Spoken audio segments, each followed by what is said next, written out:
അവനിത് പറഞ്ഞ പോലെ ഞാൻ ഒരിക്കലും ഒരു വലിയ വ്യക്തിയല്ല. ഞാനൊരു വീട്ടിലൊന്നും അംഗീകരിക്കാത്ത ഒരു കല്യാണത്തിലേക്ക് ഞാൻ വന്നു. ഇപ്പം ആന നടന്നു പോകും, അതിൻ്റെ പുറകെ നിന്നുകൊണ്ട് ഇഷ്ടംപോലെ പട്ടികൾ കുരയ്ക്കും, വേറെ പലരും കുരയ്ക്കും, അവരെ എന്ത് വന്നാലും എന്നെ കൈവിടില്ല, അവർക്ക് എന്ത് വന്നാലും ഞാൻ അവരെയും കൈവിടില്ല. ഡിപ്രഷൻ അങ്ങനെ ഒരു ലൈഫൊന്നും എനിക്ക് ഉണ്ടായിട്ടില്ല. ഞാൻ എൻ്റെ സർട്ടിഫിക്കറ്റ് യൂസ് ചെയ്യും. നീണ്ട 30 വർഷങ്ങളായി തുടങ്ങിയ യാത്ര ഇന്ന് നേഴ്സിംഗ് എന്ന മേഖലയിൽ തന്റെ പേരൊരു ബ്രാൻഡായി മാറിയിട്ടതാണ്. എപ്പോഴും ചിരിച്ച വളരെ പ്ലസന്റ് ആയ ഒരു beautiful face, the most dignified woman in the nursing field. ഇന്ന് ടോപ്പ് ടെയിൽസിൽ നമ്മളോടൊപ്പം ഇന്റർവ്യൂ കൂടാൻ വരുന്ന വ്യക്തിയെക്കുറിച്ച് കൂടുതൽ പറയുകയാണെങ്കിൽ ആളൊരു മലയാളിയാണ്, ഒരു മൂവാറ്റുപുഴക്കാരിയാണ്. വെൽക്കം ചെയ്യാം doctor Anu Thomas. Congratulations ma'am, and also you have got a recent honour academic council member. Welcome to top tales. First നമുക്ക് രാജീവ് ഗാന്ധി യൂണിവേഴ്സിറ്റി തന്നെ തുടങ്ങാം. മാമിന് ഇപ്പൊ റീസെന്റ് ആയിട്ട് ഒരു ഹോണർ കിട്ടി അക്കാഡമിക് കൗൺസിൽ മെമ്പറായിട്ട്. ഒരുപക്ഷെ മലയാളികൾക്ക് അധികം ഇതൊന്നും ഇതിനെപ്പറ്റി അറിഞ്ഞുകൂടാ. അപ്പൊ മാമിനെ പോലെ ഒരു വലിയ വ്യക്തിയൊക്കെ വന്ന് ഇത്രയും നാളത്തെ എക്സ്പീരിയൻസ് വെച്ച് നിൽക്കുമ്പോഴേ കൂടുതൽ ഇതിനെപ്പറ്റി അറിയാൻ പറ്റത്തുള്ളൂ. എന്തായിരുന്നു ആ ഒരു ഇൻഫർമേഷൻ കിട്ടിയപ്പോൾ, ആ ന്യൂസ് നമ്മളെ മൈൻഡിൽ വന്നപ്പോൾ മാമിന്റെ ഒരു എക്സ്പീരിയൻസ്? ഫസ്റ്റ് ആൻഡ് ഫോർമോസ്റ്റ് അവനിത് പറഞ്ഞ പോലെ ഞാൻ ഒരിക്കലും ഒരു വലിയ വ്യക്തിയല്ല. ഓക്കെ, ഞാൻ ഡൗൺ ടു എർത്ത് പേഴ്സണാണ്. എനിക്ക് ദൈവത്തിനോട് ഫസ്റ്റ് ആൻഡ് ഫോർമോസ്റ്റ് എനിക്ക് പറയാനുള്ളത്, എൻ്റെ ദൈവത്തിനോടാണ് എനിക്ക് നന്ദി പറയാനുള്ളത്. ഇങ്ങനെ ഒരു പൊസിഷനിലേക്ക് എനിക്ക് കിട്ടിയത് അത് സാധാരണ അവനിത് പറഞ്ഞ പോലെ എല്ലാ മലയാളികൾക്കും കിട്ടുന്ന ഒരു ചാൻസ് അല്ല. അതെനിക്ക് ദൈവം സഹായിച്ച് എനിക്ക് രണ്ടാമതും എനിക്ക് കിട്ടി.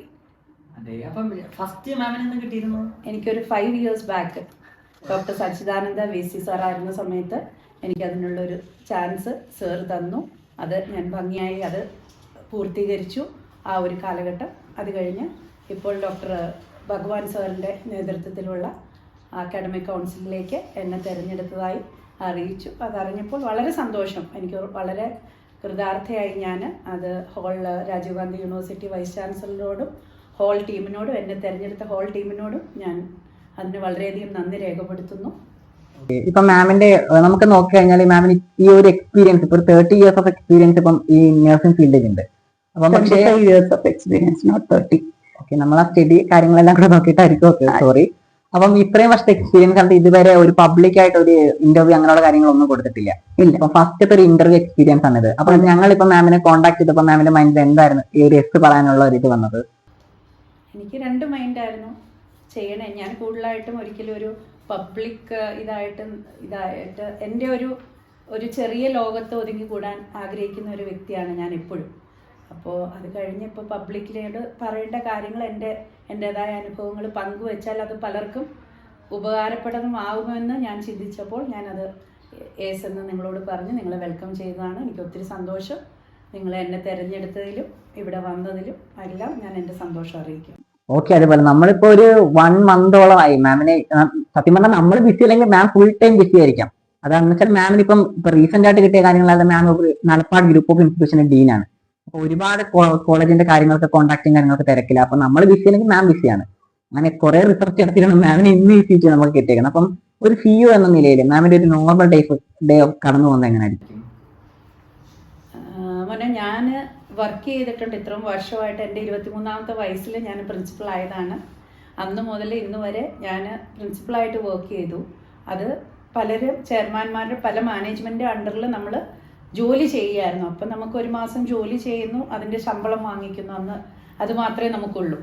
പക്ഷേ ഒരു CEO ആയപ്പോൾ അതിൻ്റെ കംപ്ലീറ്റ് ഉത്തരവാദിത്വം, ഒരു CEO അല്ലെങ്കിൽ ഒരു മാനേജിങ് ട്രസ്റ്റി എന്ന് പറഞ്ഞാൽ ആ കോളേജിൻ്റെ കംപ്ലീറ്റ് ഉത്തരവാദിത്വം, കെട്ടിടം മുതൽ അതിൻ്റെ കല്ല് മുതൽ അതിൻ്റെ അകത്ത് വരുന്ന കുഞ്ഞുങ്ങൾ മുതൽ അതിൻ്റെ അകത്തുള്ള ടീച്ചേഴ്സ്, നോൺ ടീച്ചിങ് സ്റ്റാഫ്, അവരുടെ എല്ലാവരുടെയും ഉത്തരവാദിത്വം, അവരെ നോക്കേണ്ട കടമ, അവരുടെ അവരുടെ ശമ്പളം, അങ്ങനെ എല്ലാ കാര്യങ്ങളും നമ്മൾ ഏറ്റെടുക്കുകയാണ്. അതൊരു ചെറിയൊരു ഇതല്ല. എനിക്കത് ഒത്തിരി ചലഞ്ചസ് ഫീൽ ചെയ്തിട്ടുണ്ട്, ഒത്തിരി ചലഞ്ചസിലൂടെ കടന്നു പോയിട്ടുണ്ട്. അതൊക്കെയാണ് എനിക്ക് CEO ആണ്. നമ്മളൊരു സ്ഥാപനത്തിൽ ജോലി ചെയ്ത് കഴിഞ്ഞാൽ ഇത്രയേ ഉള്ളൂ. പക്ഷേ അപ്പൊ നമുക്ക് മാമിന്റെ ഒരു ഡെയിലി ഒരു പ്ലാനിംഗ് ഉണ്ടോ കറക്റ്റ് ആയിട്ട്? ഇപ്പം മോർണിംഗ് ഒരിക്കലും ഇല്ല, ഒരു പ്ലാനിംഗ് ലൈഫ് അല്ല മെയിൻറ്റെയിൻ ചെയ്യുന്നത്. ഒരിക്കലും പ്ലാനിംഗ് ലൈഫ് ചെയ്യാൻ പറ്റത്തില്ല. കാരണം എൻ്റെ 24/7 ഞാൻ എപ്പോഴും എൻ്റെ ഫോൺ എൻ്റെ കൂടെ ഉണ്ടാവും. കാരണം കോളേജിൽ നിന്ന് എപ്പോഴാണ് നമുക്കൊരു കോള് വരുന്നത്, അല്ലെങ്കിൽ വേറെ എവിടെയെങ്കിലും കുഞ്ഞുങ്ങൾ എവിടെയെങ്കിലും വെളിയിൽ പോണ സമയത്ത് അവർക്ക് എന്തെങ്കിലും ആക്സിഡൻ്റ് ഉണ്ടാവുമോ, അവർക്ക് എന്തെങ്കിലും വേറെ എന്തെങ്കിലും ഉണ്ടാവുമോ, അല്ലെങ്കിൽ അവരുടെ വീടുകളിൽ എന്തെങ്കിലും അത്യാപത്ത് ഉണ്ടാവുമോ, അങ്ങനെയൊക്കെ ചെയ്യുമ്പോൾ നമ്മൾക്ക് പല സമയത്തും പല രീതിയിലാണ് നമുക്ക് റിയാക്ട് ചെയ്യേണ്ടത്. അതൊരിക്കലും ഒരു പ്ലാൻഡായ ജീവിതം എനിക്ക് ജീവിക്കാൻ പറ്റിയിട്ടില്ല. അത് സ്പെഷ്യലി CEO ആയാലും പിന്നെ അതിന് മുമ്പ് കുറച്ചൊക്കെ പ്ലാൻഡ് ആയിരുന്നു. നമുക്ക് ഇത്ര ദിവസം ജോലിയുണ്ട്, ഇന്ന ദിവസം ലീവ് അപ്ലൈ ചെയ്യാം, നമുക്ക് എവിടെയെങ്കിലും പോവാം എന്നെല്ലാം ഉള്ള പ്ലാൻഡ് ഉണ്ടായിരുന്നു. പക്ഷെ ഇപ്പോൾ അത് ഒരു 4 വർഷമായിട്ട് അത് വളരെ ബുദ്ധിമുട്ടുള്ള ഒരു കാര്യമാണ്. പ്രസന്റിൽ നിന്ന് പോയി നമുക്ക് കുറച്ച് പാസ്റ്റിലോട്ട് പോയി കഴിഞ്ഞാൽ ഒരു മലയാളിയായിരുന്നു, ഒരു മൂവാറ്റുപുഴക്കാരിയായിരുന്ന സമയത്ത് കൊച്ചിലത്തെ ആ കുട്ടിക്കാലത്തെ ഓർമ്മകൾ എങ്ങനെയായിരുന്നു? വീട്ടിലെ പേരൻസ് ഒക്കെ സ്ട്രിക്റ്റ് ആയിട്ട് വളർത്തിയ ഒരു പെൺകുട്ടിയായിരുന്നു? അങ്ങനെ സ്ട്രിക്റ്റ് എന്ന് പറയാൻ പറ്റില്ല. ഞങ്ങൾ എൻ്റെ അപ്പച്ചന്, വല്യപ്പച്ചന്, വല്യമ്മച്ചി, ഞാൻ, പിന്നെ എനിക്കൊരു ആങ്ങള, ഒരു ബ്രദർ, പിന്നെ എൻ്റെ മമ്മിയുടെ കുടുംബത്തിൽ ഏകദേശം ഒരു 13 ആങ്ങളമാർക്ക് കൂടി ഞാനൊരു പെങ്ങൾ, അങ്ങനെയൊക്കെ വളർന്നതാണ്. പിന്നെ എൻ്റെ പപ്പ ഒത്തിരി സ്ട്രിക്റ്റ് അല്ലായിരുന്നു ഒരിക്കലും. എൻ്റെ പപ്പ വളരെ ഫ്രണ്ട്ലി ആയിരുന്നു. പക്ഷേ എനിക്ക് എൻ്റേതായ ചുറ്റുകാര്യങ്ങൾ, പ്രാർത്ഥന ജീവിതം, അതുപോലെ തന്നെ എങ്ങനെ വളരണം, എങ്ങനെ ആളുകളെ റെസ്പെക്റ്റ് ചെയ്യണം, അതൊക്കെ എന്നെ കുഞ്ഞിലേ മുതൽ എന്നെ പഠിപ്പിച്ചത്. അതെൻ്റെ പപ്പയും മമ്മിയാണ് എന്നെ പഠിപ്പിച്ചത്. എൻ്റെ വല്യപ്പച്ചനും വല്യമ്മച്ചിയും അത് പറഞ്ഞു തന്നിട്ടുണ്ട്. വൈകുന്നേരം ആകുമ്പോൾ ഞങ്ങൾക്ക് പ്രാർത്ഥനയുണ്ടായിരുന്നു, ഒരു കുടുംബ പ്രാർത്ഥന ഉണ്ടായിരുന്നു. കുറച്ച് വലുതായി കഴിയുമ്പോൾ നമുക്ക് ആ പ്രാർത്ഥനയിലൊക്കെ കുറച്ച് ഇതൊക്കെ വരും, ഇറിറ്റേഷനൊക്കെ വരും. ഞാനും എൻ്റെ ബ്രദറും തമ്മിൽ 9 വയസ്സത്തെ വ്യത്യാസം, ഞങ്ങൾ ഗ്യാപ്പ് ഉണ്ടായിരുന്നു. അപ്പോൾ ചേട്ടനാണെങ്കിലും ചാച്ചായി എന്നാണ് ഞാൻ വിളിക്കുന്നത്. ചാച്ചായി ആണെങ്കിലും ഒത്തിരി ഞങ്ങൾ പ്രാർത്ഥിക്കാനിരിക്കുമ്പോൾ കാണിക്കുന്ന കുസൃതികളും, അപ്പച്ചൻ്റെ റൂമിൻ്റെ അവിടെ കൊണ്ടുപോയി പടക്കം പൊട്ടിക്കും, എന്നിട്ട് പ്രാർത്ഥനയെങ്കിലും ഇത് ചെയ്യും, പിന്നെ അവരുടെ നിന്ന് വഴക്ക് കേൾക്കും. അങ്ങനെ ഒരു നല്ലൊരു ചൈൽഡ്ഹുഡ്, ഒത്തിരി ഒരു പ്ലസന്റ് ആയിട്ടുള്ള ഒരു ചൈൽഡ്ഹുഡ് ആയിരുന്നു എനിക്ക്. ഒരുപാട് നല്ല ഓർമ്മകളുണ്ട്. ഒരു മൂവാറ്റുപുഴയിലെ ആ പെൺകുട്ടിയുടെ മീൻസ് അവിടുത്തെ ഒരു നാട്ടുകാരായിട്ടും കുടുംബക്കാരായിട്ടൊക്കെ ഇപ്പോഴത്തെ കോൺടാക്ട്, ഇപ്പൊ ബിസി സ്കെഡ്യൂളുള്ള ലൈഫാ, ഇപ്പോഴും നമുക്ക് അവിടെ സ്പെൻഡ് ചെയ്യാനുള്ള ടൈം ഇല്ല. ഞാനൊരു 20ാമത്തെ എൻ്റെ പഠിത്തം കഴിഞ്ഞ ഉടനെ തന്നെ ഞാനൊരു വീട്ടിലൊന്നും അംഗീകരിക്കാത്ത ഒരു കല്യാണത്തിലേക്ക് ഞാൻ വന്നു. അപ്പോൾ അത് കഴിഞ്ഞപ്പോഴത്തേക്ക് എല്ലാവരുമായിട്ടൊരു കട്ട് ഓഫ്, കുറച്ച് കാലത്ത് ഒരു കട്ട് ഓഫ് വന്നു. അപ്പം അധികം ബന്ധുക്കളോ അവിടുത്തെ നാട്ടുകാരോ, കൊച്ചിലെ എല്ലാവരുടെയും ഒരു വളരെ വേണ്ടപ്പെട്ട ഒരാളായിരുന്നു. പക്ഷേ ഇപ്പോൾ അതിൻ്റെ ഇടയ്ക്കൊരു ഗ്യാപ്പ് വന്നു, 10-25 വർഷത്തെ ഒരു ഗ്യാപ്പ് വന്നേ പിന്നെ അങ്ങനെ അധികം ആരുമായിട്ടും കോണ്ടാക്റ്റ് ഒന്നുമില്ല. പക്ഷെ എല്ലാവരും തന്നെ, ഞാൻ ഇപ്പോഴും അവരെല്ലാവരും എന്നെ ഓർക്കുന്നുണ്ട്. ഞാൻ ഇടയ്ക്കിപ്പം നാട്ടിൽ പോയി നിന്ന് കഴിയുമ്പോഴത്തേ എല്ലാവർക്കും എന്നെ അറിയാം, എന്നെ കാര്യമാണ്, സ്നേഹവുമാണ്. അപ്പം നമ്മൾ കൂടുതൽ ഇപ്പം അറിഞ്ഞ രീതി വെച്ചാൽ മാം നഴ്സിംഗിലേക്ക് വരുന്നതിന് മുന്നേ ഒരു ഡെന്റൽ ഡോക്ടർ എന്നുള്ള ഒരു സ്വപ്നം ഉണ്ടായിരുന്നു. അപ്പം ഈ UC കോളേജും ഡെന്റൽ ഡോക്ടറും നഴ്സിംഗും ഇതിലൊക്കെ എന്താണ് ഒരു കണക്ഷൻ വരുന്നുണ്ടല്ലോ തിരക്കുമ്പോഴത്തേക്ക്? ഇല്ല, പിന്നെ ഞാൻ പഠിച്ചത്, ഞാൻ 10ാം ക്ലാസ് വരെ വളരെ ബ്രൈറ്റ് ആയിട്ടുള്ള ഒരു സ്റ്റുഡൻ്റ് ആയിരുന്നു. പക്ഷേ മലയാളം മീഡിയം, പക്ക മലയാളം മീഡിയം. ഞാൻ എൻ്റെ UP സ്കൂൾ വരെ സെൻറ്റ് മേരീസ് UP സ്കൂൾ അഞ്ചൽപ്പെട്ടിയിലാണ് പഠിച്ചത്. അത് കഴിഞ്ഞ് വടകര LFGHS വടകര എന്ന് പറഞ്ഞ് വടകര UP സ്കൂൾ ഹൈസ്കൂളിലാണ്, സിസ്റ്റേഴ്സിൻ്റെ മഠത്തിലാണ് പഠിച്ചത്. അപ്പോൾ അവിടെയൊക്കെ എന്ന് പറഞ്ഞാൽ മലയാളം മീഡിയം, അന്നൊന്നും അധികം ഇംഗ്ലീഷ് മീഡിയം ഇല്ലായിരുന്നു. എൻ്റെ പപ്പയ്ക്ക് അങ്ങനെ അത്രയ്ക്കൊരു ഇംഗ്ലീഷ് മീഡിയത്തിൽ വിട്ട് പഠിപ്പിക്കണമെന്നോ അങ്ങനെയൊന്നും അവർക്ക് തോന്നിയില്ലായിരിക്കും, എന്താണെന്ന് എനിക്കറിയില്ല. ഏകദേശം ഒരു 86% മാർക്കോട് കൂടിയാണ് ഞാൻ 10ാം ക്ലാസ് പാസ്സായത്. പക്ഷെ എൻ്റെ ഭയങ്കര ഒരു പണ്ട് മുതലേ ഉള്ള ഒരു സ്വപ്നമായിരുന്നു UC കോളേജ്. എന്താണെന്ന് എനിക്കറിയില്ല. പണ്ട് മുതലേ ഒത്തിരി രാഷ്ട്രീയക്കാർ അല്ലെങ്കിൽ കുറച്ച് കൂടുതൽ പ്രഗത്ഭരായ ആൾക്കാരൊക്കെ പഠിച്ച ഒരു കോളേജ്, അതിൻ്റെ വരാന്തകൾ, അതിൻ്റെ അന്തരീക്ഷം, അതൊക്കെ ഇങ്ങനെ UC കോളേജിനെ പറ്റി ഞാൻ കുറേ ഇങ്ങനെ Maharajas college, UC college, saint Teresa's college, പക്ഷെ ആ സമയത്ത് അത്ര ഇല്ലായിരുന്നു. ആ 3 കോളേജ് അതൊക്കെയായിരുന്നു ഞങ്ങളുടെയൊക്കെ മനസ്സിലെ ഒരു മെയിൻ കോളേജ്. അപ്പം ഞാൻ എൻ്റെ പപ്പയോട് പറഞ്ഞു എനിക്ക് UC കോളേജിൽ പഠിക്കണം എന്ന് പറഞ്ഞു.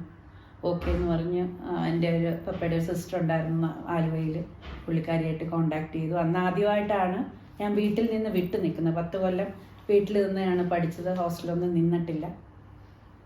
അപ്പോൾ അങ്ങനെ കഴിഞ്ഞപ്പോഴത്തേക്ക് ആൻറ്റിയോട് പറഞ്ഞു, ആൻറ്റി എനിക്ക് അവിടെ അഡ്മിഷൻ വാങ്ങിച്ചു തന്നു 2nd ഗ്രൂപ്പിന്. അപ്പം അന്ന് മുതൽ പപ്പയുടെ ഒരു ആഗ്രഹമായിരുന്നു എന്നെ ഒരു ഡോക്ടറായി കാണണമെന്ന്. അപ്പോൾ ആ ഒരു സാഹചര്യത്തിൽ ഞങ്ങളുടെ ഇതിലൊന്നും ഒരു MBBS കിട്ടുക, CET എഴുതിയെടുക്കുക, CETയിൽ അന്നത്തെ എൻട്രൻസ്, കോമൺ എൻട്രൻസ് ടെസ്റ്റ്, അത് എഴുതിയെടുക്കാനൊക്കെ ആദ്യമേ ഞാൻ ശ്രമിച്ചു. പക്ഷെ പിന്നീട് എനിക്ക് ലാംഗ്വേജ് വളരെ ഒരു വലിയ ബാരിയറായിട്ട് എനിക്ക് ഫീൽ ചെയ്തു. കാരണം എൻ്റെ സെക്കൻഡ് PU ഞാൻ ചെന്നപ്പോൾ ഞാൻ പറഞ്ഞു ഞാൻ ഫസ്റ്റ് ബെഞ്ചിലിരുന്നു. കാരണം 10ാം ക്ലാസ് വരെ ഞാൻ ഫസ്റ്റ് ബെഞ്ചിലായിരുന്നത് പഠിച്ചത്.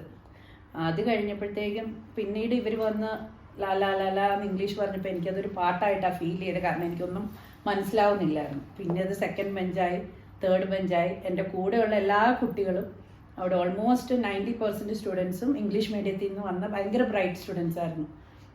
ഈവൻ എൻ്റെ ക്ലാസ്സിൽ ഒരു റാങ്ക് ഹോൾഡർ ഉണ്ടായിരുന്നു, അവളും അവിടെ ആലുവയിൽ തന്നെ പഠിച്ചൊരു കുട്ടി. അപ്പോൾ അങ്ങനെ വന്ന് ഞാൻ കുറച്ച് കഴിഞ്ഞപ്പോഴത്തേക്കും എന്നിലുള്ള ആ ഒരു ഇൻഫീരിയോറിറ്റി കോംപ്ലക്സ് ആണോ എന്താണോ വളർന്ന് എനിക്ക് ഇംഗ്ലീഷിനെ കോപ്പപ്പ് ചെയ്യാൻ പറ്റാണ്ടായി. ഞാനിങ്ങനെ കുറേശ്ശെ പുറകിലേക്ക് വന്നു.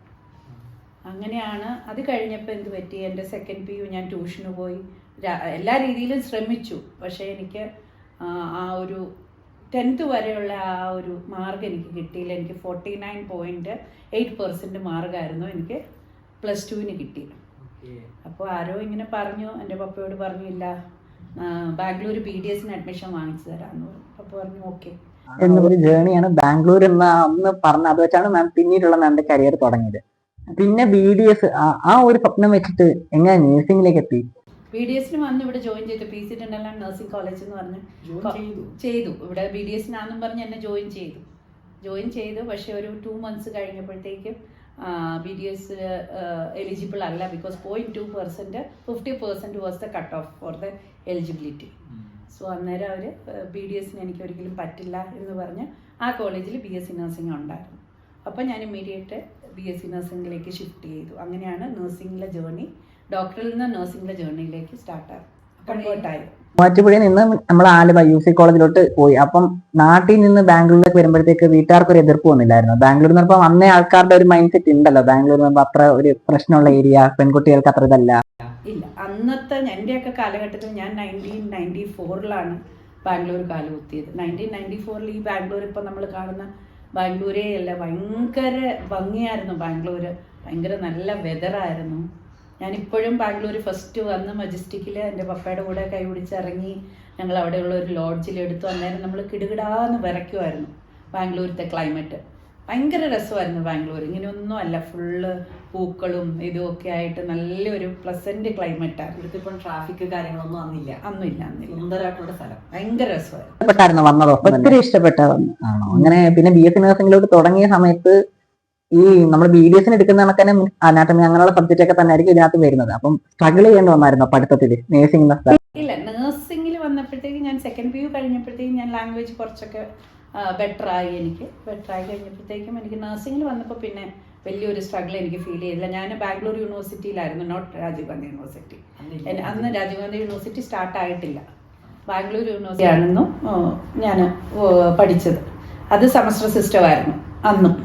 അത് കഴിഞ്ഞിട്ട് വളരെയധികം കാലക്കാലം സെമസ്റ്റർ സിസ്റ്റം മാറി രാജീവ് ഗാന്ധി യൂണിവേഴ്സിറ്റി ഇപ്പോൾ ഇയർലി ആയി BSc നഴ്സിംഗ്. ഇപ്പോൾ വീണ്ടും സെമസ്റ്ററിലേക്ക് വന്നു. അപ്പോൾ എപ്പോഴും ഞാൻ പറയുന്നത് എന്ന് പറഞ്ഞാൽ ഓൾഡ് ഈസ് ഗോൾഡ് എന്ന് തെളിയും എന്നുള്ള ഒരു സങ്കല്പമാണ് എനിക്കിപ്പോൾ അത് ഫീൽ ചെയ്തത് ആ സെമസ്റ്റർ കണ്ടപ്പോൾ. അപ്പൊ രാജീവ് ഗാന്ധി യൂണിവേഴ്സിറ്റിയുടെ വളർച്ച മാം കൊച്ചിലെ മുതൽ കാണുന്നുണ്ട്. രാജീവ് ഗാന്ധി യൂണിവേഴ്സിറ്റി കല്ലിട്ടപ്പോൾ മുതൽ ഞാൻ കാണുന്നുണ്ട്. ആളിവിടെ തന്നെ ഉണ്ട്. അപ്പൊ പിന്നെ നമുക്കിപ്പം മാമിന്റെ നേഴ്സിംഗ് ജേർണി പറയുമ്പോഴത്തേക്ക് അന്ന് പഠിച്ച ടീച്ചേഴ്സ്, സ്റ്റുഡൻസ്, അങ്ങനെയുള്ള ആൾക്കാരായിട്ട് ഇപ്പോഴും കോണ്ടാക്ട് ഉണ്ടോ? ഉണ്ട്. ഞങ്ങളുടെ ഒരു PC ഒരു ഗ്രൂപ്പ് ഉണ്ട്, ഇപ്പോഴും ഉണ്ട്. അത് ലൈവാണ്. എന്തുണ്ടെങ്കിലും അങ്ങോട്ട് എൻ്റെ കൂടെ എൻ്റെ നഴ്സിങ്ങിന് പഠിച്ച 60 കുട്ടികളിൽ 2 പേര് മാത്രം ഇന്ത്യയിലുള്ളൂ. ഒന്ന് വിവേക് എന്ന് പറഞ്ഞൊരു കുട്ടി, ഡയാന കോളേജിൻ്റെ പ്രിൻസിപ്പളായിരുന്നു പഴയ. വിവേകും ഞാനും മാത്രമേ ഇന്ത്യയിലുള്ളൂ. ബാക്കി എൻ്റെ 58 ഫ്രണ്ട്സും അവർ ഔട്ട് ഓഫ് കൺട്രിയാണ്. ഓൾമോസ്റ്റ് കാനഡ, UK, അങ്ങനെയുള്ള USA അവിടെയെല്ലാം എൻ്റെ ബാക്കി 58 സ്റ്റുഡൻസും എൻ്റെ ക്ലാസ്മേറ്റ്സ്. അപ്പം മാമിന്റെ ഒരു നഴ്സിംഗ് കഴിഞ്ഞിട്ടുള്ള ഒരു നേഴ്സായിട്ടുള്ള സ്റ്റാഫ് നേഴ്സ് തുടങ്ങിയത് മണിപ്പാൽ ഹോസ്പിറ്റൽസാണ്. അതുപോലെ തന്നെ മണിപ്പാൽ ഹോസ്പിറ്റൽ എന്ന് പറയുമ്പോൾ മാമിന്റെ ലൈഫിൽ ഏറ്റവും കൂടുതൽ ഒരു ഇമോഷണൽ അറ്റാച്ച്മെന്റ് വരുന്നത് മണിപ്പാൽ ഹോസ്പിറ്റലിൽ. അതെന്താണ് ആ ഒരു ഹോസ്പിറ്റലിൽ ഇത്ര അറ്റാച്ച്മെന്റ് വരുന്നത്?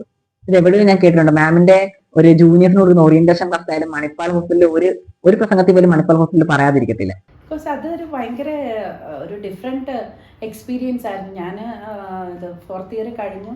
കഴിഞ്ഞപ്പോഴത്തേക്കും എൻ്റെ ഹസ്ബൻഡ് ആണ് എനിക്ക് മണിപ്പാൽ ഹോസ്പിറ്റലിൻ്റെ യൂണിയൻ മെമ്പറായിരുന്നു. Mister P.O. തോമസ് എന്നാണ് എൻ്റെ ഹസ്ബൻഡിൻ്റെ പേര്. പുള്ളിക്ക് കണക്ഷൻസും ഹോൾഡും ഒക്കെ ഉണ്ടായിരുന്നു. അപ്പോൾ പുള്ളിയുടെ ആ ഒരു ഇതിലാണ് എനിക്കവിടെ കിട്ടുന്നത് തന്നെ. അത് അന്നും മണിപ്പാൽ ഹോസ്പിറ്റലിൻ്റെ ഇൻ്റർവ്യൂസ് ഭയങ്കര ടഫായിരുന്നു. ഞാനിപ്പോഴും മണിപ്പാൽ ഹോസ്പിറ്റലിൻ്റെ റിട്ടേൺ ഇൻ്റർവ്യൂ ഉണ്ടായിരുന്നു. അത് കഴിഞ്ഞ് രോഹിണി മാഡം ആയിരുന്നു എൻ്റെ ഡെപ്യൂട്ടി നഴ്സിംഗ് സൂപ്രണ്ടൻറ്റ്. അത് കഴിഞ്ഞിട്ട് സിസ്റ്റർ ഗ്രീറ്റ, ഓക്കെ, പുള്ളിക്കാരിനെ ഞാനിപ്പോഴും ഭയങ്കര ഇതായിട്ട് റെസ്പെക്റ്റ്ഫുള്ളായിട്ട് ഓർക്കുന്ന ഒരു പുള്ളിക്കാരിയാണ്. ആംഗ്ലോ ഇന്ത്യൻ ആയിരുന്നു പുള്ളിക്കാരി. നല്ലൊരു ഗ്രേസ്ഫുൾ ആയിട്ടുള്ള ഒരു സ്ത്രീയായിരുന്നു. എന്നെ വെൽക്കം ചെയ്തു, എന്നെ ഇത് കൊണ്ടുപോയി. അപ്പോൾ സിസ്റ്റർ ഗ്രീറ്റ എന്നെ ആദ്യം തന്നെ എന്നെ അപ്പോയിൻറ്റ് ചെയ്ത് എന്ത് കാരണം കൊണ്ടാണെന്നറിയില്ല, എനിക്ക് അന്ന് മുതലേ കാർഡിയോളജി ഭയങ്കര ഇഷ്ടമായിരുന്നു. കാർഡിയോളജി ഇഷ്ടമായിട്ട് എന്നെ ITU, അതായത് ഇൻറ്റൻസീവ് തൊറാസിക് യൂണിറ്റ്, അതിലേക്കാണ് എനിക്ക് ഫസ്റ്റ് ഞാൻ ജോയിൻ ചെയ്യുന്നത്. അതെന്ന് പറഞ്ഞു കഴിഞ്ഞാൽ നിങ്ങൾക്കിപ്പം അറിയാവുമെന്ന് അറിയില്ല, എൻ്റെ ജസ്റ്റ് ഹാർട്ട് ഓപ്പറേഷൻ അന്നൊക്കെ ഇപ്പോൾ ആൻജിയോപ്ലാസ്റ്റിയോ അല്ലെങ്കിൽ അങ്ങനത്തെ ഇതൊന്നും ഒത്തിരി അല്ല. ഓൾമോസ്റ്റ് എല്ലാവരും തന്നെ 1 or 2 ബ്ലോക്ക് ഉള്ളവർ തന്നെ നേരെ ഓപ്പൺ ഹാർട്ടാണ്. ഓപ്പൺ ഹാർട്ട് കഴിഞ്ഞ് നമ്മുടെ കയ്യിലേക്കാണ് കിട്ടുന്നത്. അതിനാണ് ഇൻറ്റൻസീവ് തൊറാസിക് യൂണിറ്റ് എന്ന് പറയുന്നത്. ഈ സ്റ്റുഡൻ്റ് ആയ സ്റ്റാഫിലേക്ക് പെട്ടെന്നുള്ളൊരു ജേർണി പോയപ്പോഴത്തേക്ക് എന്താണ് ഒത്തിരി സ്ട്രഗിൾ ഉണ്ടായിരുന്നു.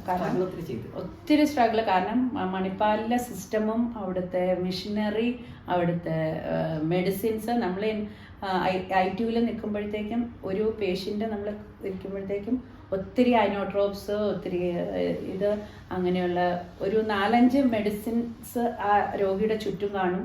രോഗി വെന്റിലേറ്ററിലായിരിക്കും. അങ്ങനെ ഞാനൊക്കെ എന്ന് പറഞ്ഞാൽ ഏകദേശം ഒരു 1:1 or 1:2 ആണ് നമുക്ക് വെന്റിലേറ്റർ ഇത് തരുന്നത്. അപ്പം നമുക്ക് ഇരിക്കാൻ ഞങ്ങളുടെ യൂണിറ്റിൽ ഒരു ചെയറും എല്ലാം ആയിരിക്കും മാക്സിമം കാണത്തുള്ളൂ. നമുക്കൊന്നും ഇരിക്കാനേ പറ്റത്തില്ല. ഫുൾ ടൈം നമ്മൾ നിൽക്കുക. ഇപ്പോഴത്തെ കാലഘട്ടത്തിൽ ഞാൻ കാണുന്ന അങ്ങനത്തെ യാതൊരു സ്ട്രഗിള് ഇപ്പോഴത്തെ സ്റ്റാഫുകളിൽ നിന്നോ അല്ലെങ്കിൽ ഇതൊന്നും ഞാൻ കാണുന്നില്ല. അന്ന് എന്തെങ്കിലും ഒരു സീനിയർ നഴ്സിംഗിൽ നിന്നോ അല്ലെങ്കിൽ ഒരു ഹറാസ്മെന്റ് അങ്ങനെയുള്ള കാര്യങ്ങൾ? ഹറാസ്മെന്റ് അല്ല, അവരെല്ലാം നല്ലതായിട്ട് നമ്മളെ പഠിപ്പിക്കുമായിരുന്നു. പിന്നെ ഹറാസ്മെന്റ് എന്ന് പറഞ്ഞാൽ ഞാൻ നൈറ്റ് ഡ്യൂട്ടി ഏകദേശം 12 hours ആണ്. എന്നിരുന്നാലും നമ്മൾ ഹാൻഡിങ് ഓവർ ഉണ്ട്, ഒരു 1/2 an hour before handing over ഉണ്ട്. പിന്നെ അത് കഴിഞ്ഞ് ഡ്യൂട്ടി കഴിഞ്ഞ് ഒരു 1/2 an hour to 45 minutes hand over പിന്നെ അടുത്ത ഷിഫ്റ്റിലേക്ക് കൊടുക്കുന്നതുണ്ട്. അതെല്ലാം കഴിയുമ്പോൾ ഏകദേശം ഒരു 14 hours ആണ് ഞങ്ങളുടെ നൈറ്റ് ഡ്യൂട്ടി വരുന്നത്. നൈറ്റ് ഡ്യൂട്ടി വന്നു കഴിഞ്ഞിട്ട് നമ്മൾ പിറ്റേ ദിവസം പിന്നെ വീട്ടിൽ വരും, വീട്ടിലെ കാര്യങ്ങളെല്ലാം നോക്കും, ഫുഡ് ഉണ്ടാക്കും. അതെല്ലാം കഴിഞ്ഞ് അന്ന് ഇപ്പം കാണുന്ന അന്ന് ഞാൻ ഏകദേശം ഇങ്ങനെ ഒരു 46 കിലോ, ഒരു വളരെ മെലിഞ്ഞ ഒരു വ്യക്തിയായിരുന്നു. അപ്പോൾ അതെല്ലാം കഴിഞ്ഞ് വന്നു കഴിയുമ്പോഴത്തേക്കും വീട്ടിലെ കാര്യങ്ങളെല്ലാം ചെയ്ത് ഒരു 2 മണിക്കൂറൊക്കെ നമുക്ക് ഉറങ്ങാൻ കിട്ടുള്ളൂ. അത് കഴിഞ്ഞ് തിരിച്ച് ചെല്ലുമ്പോൾ ചിലപ്പോൾ സൂപ്പർവൈസേഴ്സ് ഉണ്ടാവും യൂണിറ്റിൽ. അപ്പോഴത്തേക്കും അവർ നമ്മളെ ഇങ്ങനെ അങ്ങോട്ടും ഇങ്ങോട്ടും മാറാനോ ഉറങ്ങി നമ്മുടെ കാലിങ്ങനെ മടങ്ങിപ്പോയിട്ട ദിവസങ്ങളുണ്ട്. അന്നേരം നമ്മൾ ആരെങ്കിലും അവിടെ നിർത്തിയിട്ട് വേണം നമുക്കൊന്ന് ടോയ്ലറ്റിൽ പോകാനോ എന്തെങ്കിലും ചെയ്യാം. അങ്ങനെ ടോയ്ലറ്റിൽ പോയിരുന്ന് ഉറങ്ങിയ ദിവസങ്ങളുണ്ട്. ഉറങ്ങിപ്പോയി. എന്നിട്ട് പിന്നെ സ്ട്രഗിൾ ഉണ്ടായിരുന്നു, ഒത്തിരി സ്ട്രഗിൾ ഉണ്ടായിരുന്നു. പക്ഷേ ആ സ്ട്രഗിളാണ് എന്നെ ഇന്ന് ഞാൻ ആക്കിയതെന്ന് ഞാൻ പൂർണ്ണമായിട്ട് വിശ്വസിക്കുന്നു. കാരണം അന്ന് എന്നെ പഠിപ്പിച്ച കാര്യങ്ങൾ, അന്ന് ഇത് എക്സ്പീരിയൻസ് ചെയ്ത കാര്യങ്ങൾ, അതെല്ലാം ഞാൻ ഒത്തിരി ആ ഒരു സിസ്റ്റർ ഗ്രീറ്റയുടെ അണ്ടറിലെ ശ്രീദേവി മാം എന്ന് പറഞ്ഞ പുള്ളിക്കാരിയായിരുന്നു ഞങ്ങളുടെ നഴ്സിംഗ് ഡയറക്ടർ. ഞങ്ങൾക്ക് ഇത് കഴിഞ്ഞിട്ട് ഞങ്ങൾക്ക് ക്ലാസ്സസ് ഉണ്ടായിരുന്നു ഓഡിറ്റോറിയത്തിൽ. നമ്മൾ ഓരോ ദിവസം ഞങ്ങൾ അപ്ഡേറ്റ് ചെയ്യുമായിരുന്നു. ആ ഒരു അപ്ഡേഷനും അന്നത്തെ ആ സ്ട്രഗിളും അന്ന് പഠിച്ച കാര്യങ്ങളും ഇപ്പോഴും എൻ്റെ ജീവിതത്തിൽ വളരെയധികം എനിക്കിപ്പോൾ കുട്ടികളെ പറഞ്ഞു കൊടുക്കാനാണെങ്കിലും ഒത്തിരി എന്നെ അത് ഉപകരിച്ചിട്ടുണ്ട്. മണിപ്പാലുമായിട്ട് ഇപ്പോഴും കോണ്ടാക്ട് ഉണ്ട്. മണിപ്പാലാണ് ഞങ്ങളുടെ ഒരു എന്താ പറയണേ, എൻ്റെ ഒരു ലൈഫിലെ ഒരു വലിയൊരു ഇതാണ്. കാരണം എൻ്റെ ഫാദറിനോ ആയിക്കോട്ടെ, മക്കളായിക്കോട്ടെ, എൻ്റെ ഹസ്ബൻഡ് ആയിക്കോട്ടെ, ഞാനായിക്കോട്ടെ, നമ്മൾ എന്തു വന്നാലും ഓടിപ്പോകുന്ന ഒരു സ്ഥലം എപ്പോൾ ചെന്നാലും നമ്മൾ അവിടെ വെൽക്കം ചെയ്യാൻ ആളുണ്ട്. ഓക്കെ, അപ്പൊ ഇനി നമുക്ക് കുറച്ച് പേഴ്സണലിലോട്ട് പോയ തന്നെ അപ്പൊ ഈ കൊച്ചിലെ ഒരു ഫാമിലി, ആ ഒരു ബാക്ക്ഗ്രൗണ്ട് മാം പറഞ്ഞായിരുന്നു. ഫാമിലി കൃഷിക്കാരുടെ ഫാമിലി ആയിരുന്നു എന്റെ പപ്പ. മൂവാറ്റുപുഴയിൽ നിന്ന് ഇവിടെ വന്നപ്പം കുറച്ച് അക്സെപ്റ്റ് ചെയ്യാൻ കുറച്ച് ബുദ്ധിമുട്ടായിരുന്നു. ഒരു മാമിന്റെ ഒരു മാരേജ് ടൈം അങ്ങനെയുള്ള കാര്യങ്ങളൊക്കെ അത് കുറച്ച് ബുദ്ധിമുട്ടുള്ള കാര്യമായിരുന്നു. പക്ഷേ ഈ മണിപ്പാൽ ഹോസ്പിറ്റലിൽ കഴിഞ്ഞതിന് ശേഷം ഞാൻ പെട്ടെന്ന് ഒരു ഇന്റർനാഷണൽ നേഴ്സായി, ഒരു പ്രവാസിയായിരുന്നു. ആ പ്രവാസ ലോകത്തേക്ക് പെട്ടെന്ന് പോയതാണ്. അത് പ്ലാനിങ് ഉണ്ടായിരുന്നു, MOH എഴുതി സൗദി അറേബ്യ അങ്ങനെ പ്ലാനിങ് ഒന്നും ഇല്ലായിരുന്നു. അധികം നാൾ അവിടെ ഉണ്ടായിരുന്നോ? ഇല്ല, ഞാനൊരു 1.5 years മാത്രമേ സൗദിയിൽ നിന്നുള്ളൂ, MOH. എങ്ങനെയാണ് നമ്മുടെ പ്രവാസം? സൗദി കുറച്ച് സ്ട്രിക്റ്റ് ആയിട്ടുള്ള സ്ഥലമല്ലേ? സൗദിയുടെ അനുഭവമൊക്കെ ഞാൻ ഇപ്പോഴും സ്റ്റുഡൻസിനോട് ഞാൻ പറയും, നിങ്ങൾ എന്തു സ്റ്റുഡൻസിന് ഫുഡ് കൊടുക്കുമ്പോൾ ഓരോ ഫുഡിനും ഉള്ള കംപ്ലൈൻറ്റ് കാണുമ്പോൾ ഞാൻ പറയും, നിങ്ങൾ നഴ്സ് എന്ന് പറഞ്ഞു കഴിഞ്ഞാൽ നമ്മൾ എന്തും അഡ്ജസ്റ്റ് ചെയ്യാൻ പഠിക്കേണ്ട ഒരു കാലഘട്ടമാണ്. കാരണം ഞങ്ങൾ സൗദിയിൽ ചെന്ന് ഇറങ്ങുമ്പോൾ നമ്മൾ നൊയമ്പിൻ്റെ സമയമാണ്. അന്ന് അവിടെ എന്ന് പറഞ്ഞാൽ കംപ്ലീറ്റ് സൗദി ഷട്ട് ഓഫ് ആയിരിക്കും ടിൽ ഈവനിങ്. അപ്പോൾ നമുക്കൊക്കെ ഇവിടുന്ന് പോയിട്ട് അവിടെ ചെന്ന് കഴിയുമ്പോഴത്തേക്കും കട്ട് ഓഫ് എന്ന് പറഞ്ഞാൽ നമുക്കൊരു വെള്ളം കുടിക്കാൻ പോലും ഒന്നും കിട്ടുന്നില്ല.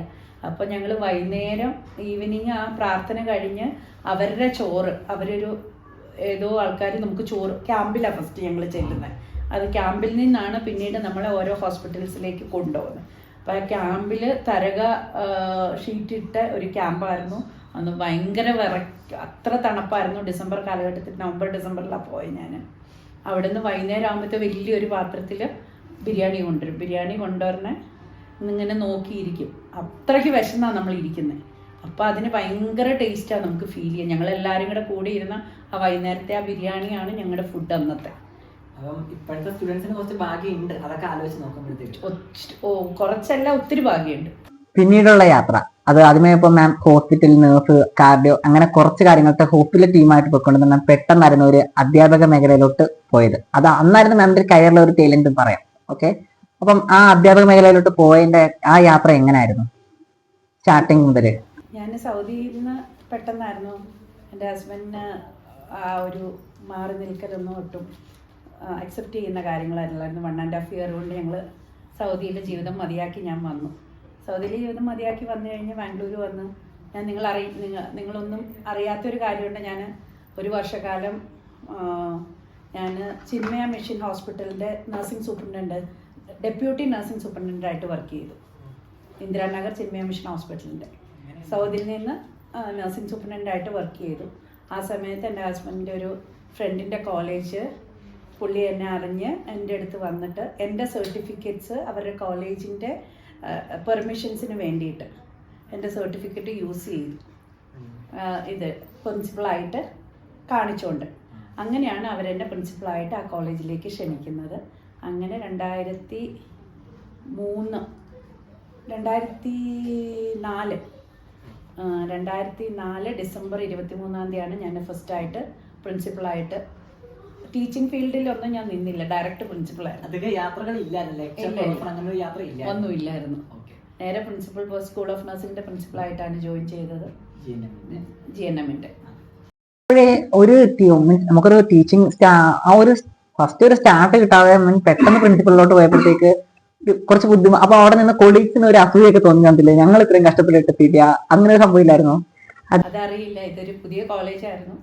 അപ്പോൾ അങ്ങനെ ഒരു അസൂയോ കാര്യങ്ങളോ, ഞാൻ എന്തായാലും അഡ്മിനിസ്ട്രേഷൻ ലെവലിലേക്ക്, മാനേജ്മെൻറ്റ് അഡ്മിനിസ്ട്രേഷൻ ലെവലിലായിരുന്നു എടുത്തത്, ടേക്കപ്പ് ചെയ്തത്.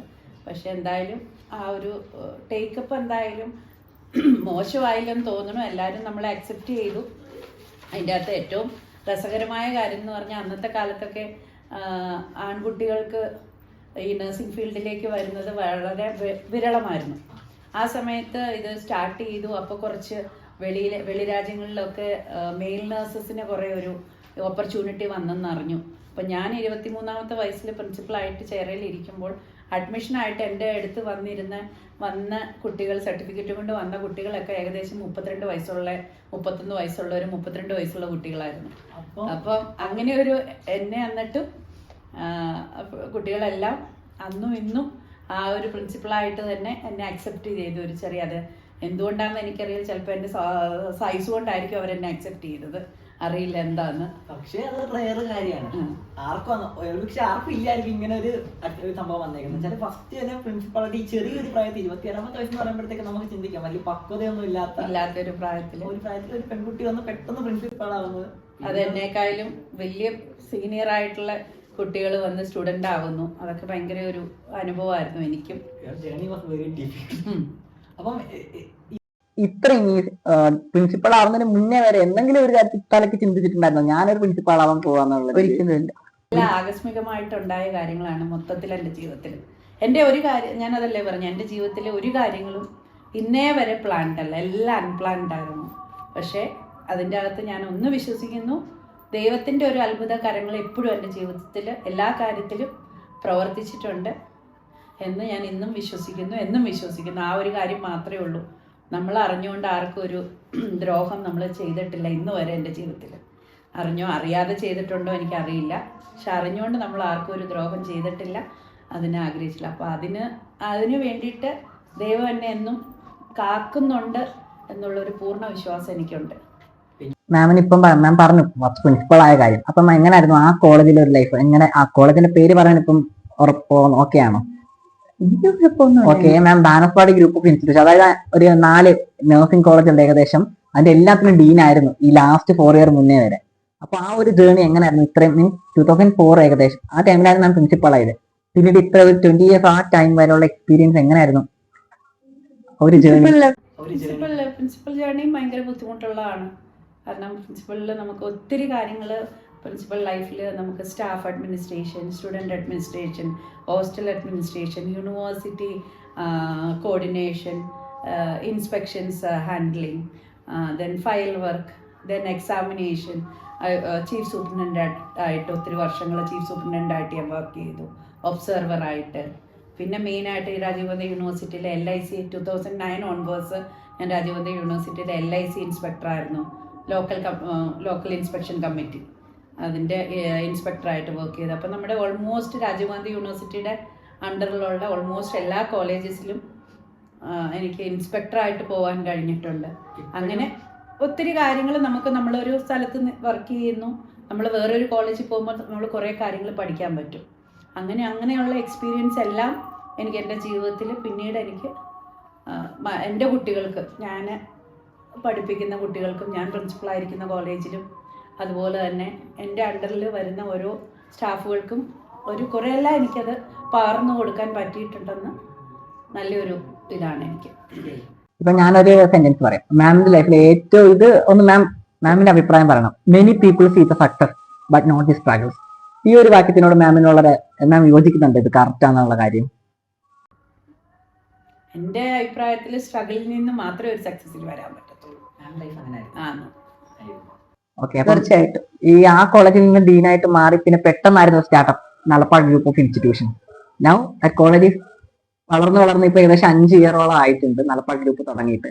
അപ്പം ഈ കോളേജ് തുടങ്ങുന്നത് നമുക്ക് അവിടുത്തെ ഡീൻ എന്നുള്ള അവിടെ നിന്ന് പെട്ടെന്നായിരുന്നല്ലോ ഒരു റിസൈൻ ചെയ്യുന്ന, സൈനിങ് ഓഫ് ചെയ്ത്.